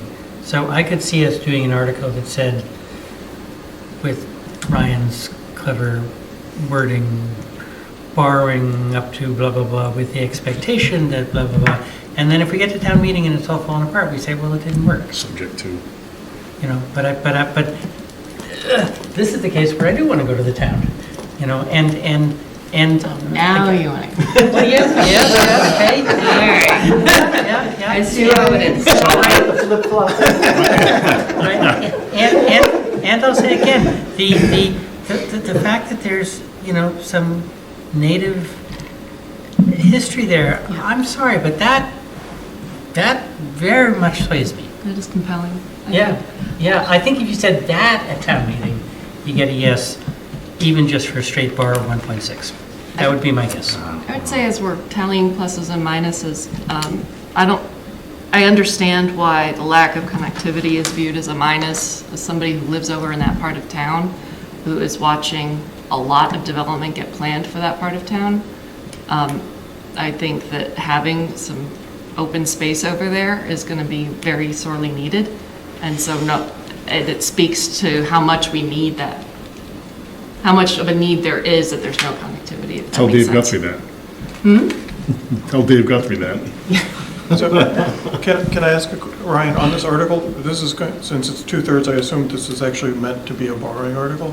But it says raise and appropriate, so. Yeah, it's. Again, we know this article's coming back, so we'll. No, yeah. Yeah, so I was just pointing out. Thank you. Just in the interest of time, is there anything that somebody feels like they're chomping at the bit and they have to say? Can I ask Amy a question? The grant process, how long of a timeline is that? The next grant round that would be applicable is the Land and Water Conservation Fund, which is due, I don't think it's opened yet, but I think it's due in December or January, so that's pretty quick. But I have a grant application about 99% done before we ran the problem with the price. And then and that would be, I think, probably fiscal year July 1st, I believe is when the money would get done. And then the next grant round would be the local acquisition for natural diversity, the land grant. And that comes out in June, and they make their decisions around this time of year. So there's a good 6-month lead time when you actually get around to applying for something and you actually see the money. But those things can happen after that. You can't purchase the property first. The warrant needs to have specific language in it if you're chasing a grant. Subject to. So It's going to be pretty lengthy. Town council has the draft. It reads very similar to what the draft language was in Williams and Brown's, saying, because basically both grants are reimbursement grants. So the town needs to vote to pay the whole 1.6 million or whatever it is, with the understanding that they, also be chasing land grants or CPC funding or other funding, so. But then from what I read in the PNS was much. My expectation is we haven't worked out that detail, but. Because we're not talking about these grants coming in until after the town and July. And that's. Realistically. Yeah. So just to follow up, Amy, Not count them grants. would the town be eligible to stack grants like that? To get the water conservation and whatever? To apply for it? For both grants. Can you get both grants? Like if No, you you get one or the other. You can't stack them, right? Yeah, and, it was the MVP grant. I think the land grant is worth a little bit more, but they're with the 600,000 cap, they're not that much different from each other.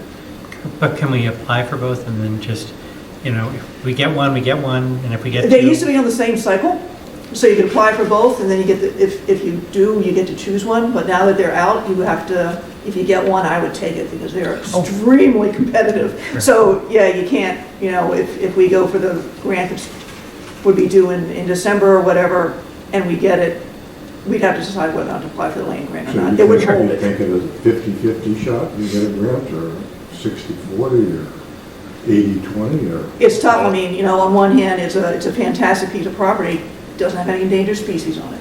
That puts you at the top of the list. So they have a whole rating thing that you can go through, and it depends who your competition is that year. I saw Chase at a pet store this afternoon.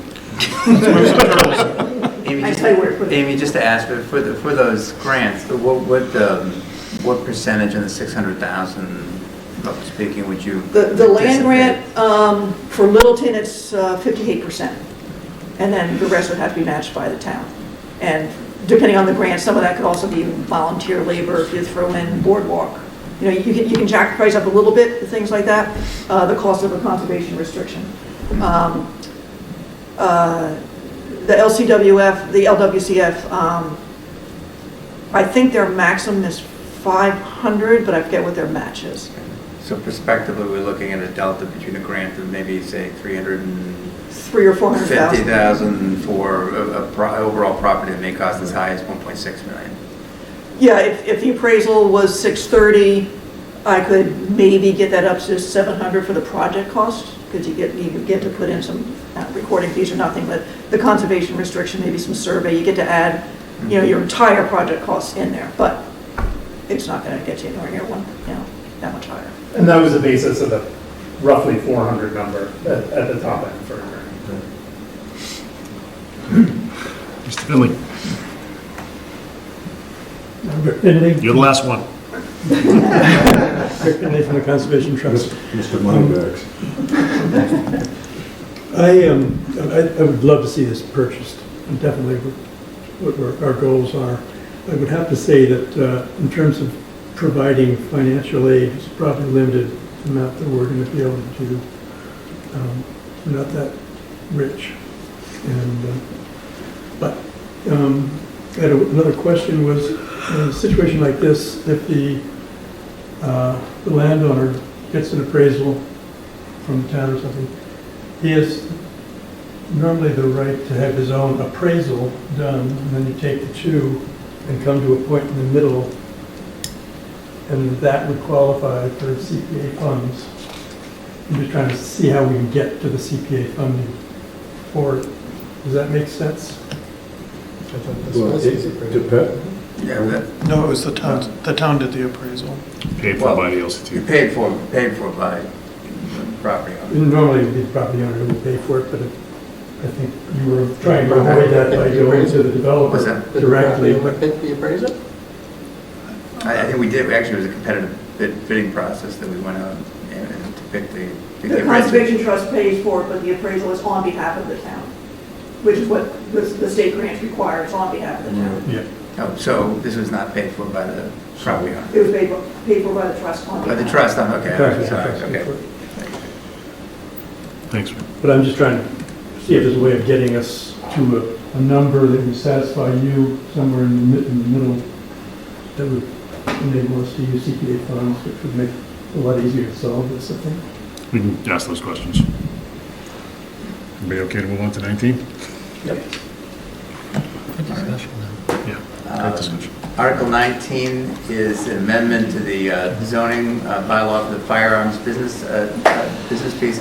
This is, when we sent this into the AG's office, they just wanted some tweaks to the language, and this is a reflection of that. So customarily, at least with the select board, I believe the board does not typically take an opinion on zoning articles. However, I believe you did take a vote on this article back on February 15th. But, No, we didn't vote on the firearms one. okay, then that's I don't know back. We never took a vote. We left it for the planning board. Okay, all right. So if that's the case in both of these, then Article 20 is the MBTA community multifamily zoning. Just to remind everybody, the planning board met on September 14th to discuss the draft article. Public hearing is scheduled for October 12th, and town planner is currently working on a updated draft with town council. So we will probably have a draft version that we would include in the warrant that would go out to town meeting, but that we may be having to put the final version of this as a handout at town meeting with some prospective tweaks on this. So I don't think the finance committee did not take any perspective on these because these are zoning articles. And the select board, again, it's at your discretion whether you want to take any votes on this or not. I'm not really. I don't think we should really take a position on these planning boards, but I'll take any input from my colleagues. I don't think we should take. I'd rather not. Can I just ask a question, though? If the state is asking for 19, I mean, that's language, you said that's language change state wants. What happens if the town says no? I don't think they want to think very significantly about that. Yeah, no, I don't know what the implications of that are, Brian. I think this is really more administrative in nature, so we just try, and the only way that you can make that change is to go back to town meeting. Just because, I mean, it didn't pass by a lot more than 2/3 last time, and I could see an opponent of the whole firearms restriction thing saying, "Oh, this is my next crack at torpedoing the whole thing." Not that that's up to either one of our boards to have any input on. Just curious.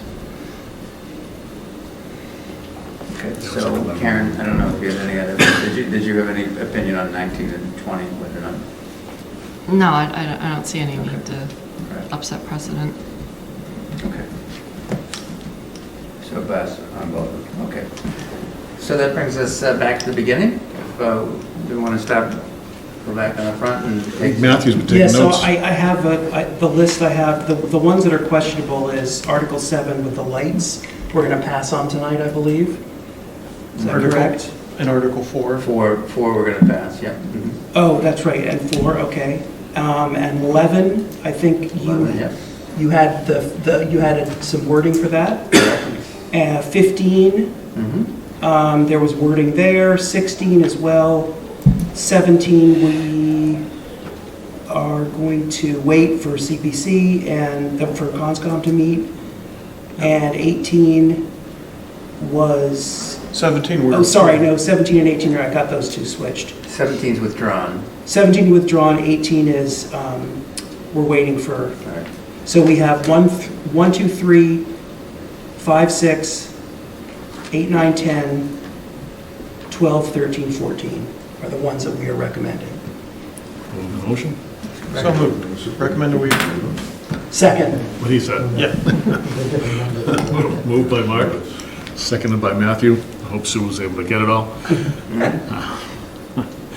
All those in favor signify by saying aye. Aye. Aye, it's unanimous. Thank you.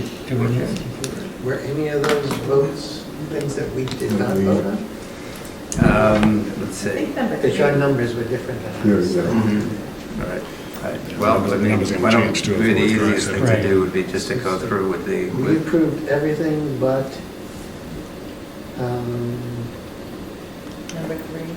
the capital stabilization, 400,000 for the 36 King Street. We held that one. Is that okay with you yet, with the select board? That one? That's 9. yes, We did recommend that one. We can take a vote on the owner's project manager and architectural support for the renovation of 36 King Street, 400,000 coming out of the capital stabilization account. Do you have a motion? So moved. Second. Moved and seconded. All in favor? Aye. Aye. Okay. We held the Webster property. which is still being, We held the mower. Was that okay with? Yeah, we decided to, we recommended that, Okay. 440,000, both of the items. That's Article 3. yes. We have a $40,000 mower. That we heard from Steve. You guys actually just Yeah, voted to recommend Article 3 in its No, entirety. we're Article 3 is going both off of those. our list. Yep. No, they were- Just the numbers. No, I get the numbers. We have a different thing than you have. Changing Trying to clean Show it up. off. We're special. 40,000 for the mower? Need a motion for that? Yep. So moved. Second? Second. No. I'll second. Moved and seconded. All in favor? Aye. Aye. And then we held the feasibility study. Was that on the list? 385? For the schools, We did recommend that one. Yes. Okay. number 6. Yep. So we have the addition to the feasibility study, $385,000, raise and appropriate. So moved. Second. Moved and seconded. All in favor? Aye. Aye. Unanimous. And it's gone. We're going to discuss the CPC stuff. CPC, we talked. And that was it. Why did we not vote on 4, the rescind borrowing? We didn't take we need more Oh, okay, information. okay. Yeah, so it wasn't, Okay. your name. It was just, we just needed a, okay. We need more specific information. So I'm going to suggest, since Gary's not here, he's the speaker for all of them. So moved. Right. Hopefully he's watching. So, with that said, I think it may be prudent for us in terms of the motion as it relates to the recommendations you've made. So, in terms of, let's see, the other motions regarding order, I think maybe it might be prudent to probably take a vote to close the special town meeting warrant. I think we kind of, well, we can leave it open until Tuesday. That probably would be fine. And then move to the select board vote and to sign the special town meeting warrant. I think we can wait on that too until Tuesday. So we've known we have to meet on Tuesday. We'll just plan accordingly and take those votes at that time, Mr. Chair. Why are you shaking your head? Just because I'm triple booked that night and I can't make it, but one of them is a college night. Oh, that I thought you had a problem with the votes. No, no, Okay, no. thank you. It's okay. Okay, so that's pretty much it. So we can go on to the minutes. We can. You guys want to hang out for a minute? Motion to adjourn. There you got it. Second by Alan. Second? You're adjourned. All in favor? Let's get out of here. Thank you, guys. Thank you. A lot of good discussion tonight. Yep.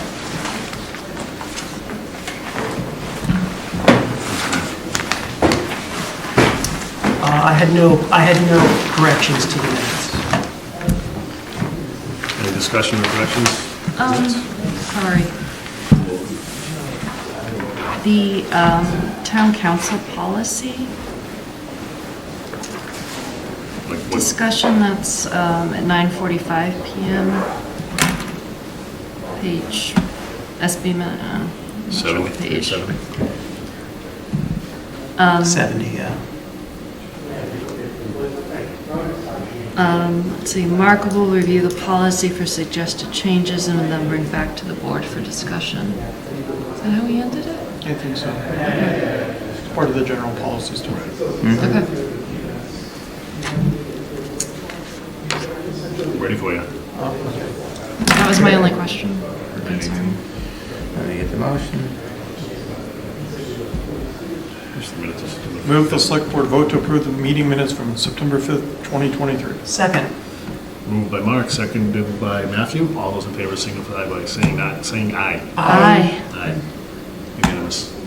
Motion to adjourn? Motion to adjourn. Second.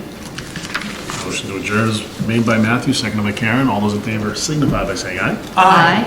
We are adjourned. Good night, Littleton. Thanks, folks. Thank you. Next meeting is next Tuesday, which is the 26th of September.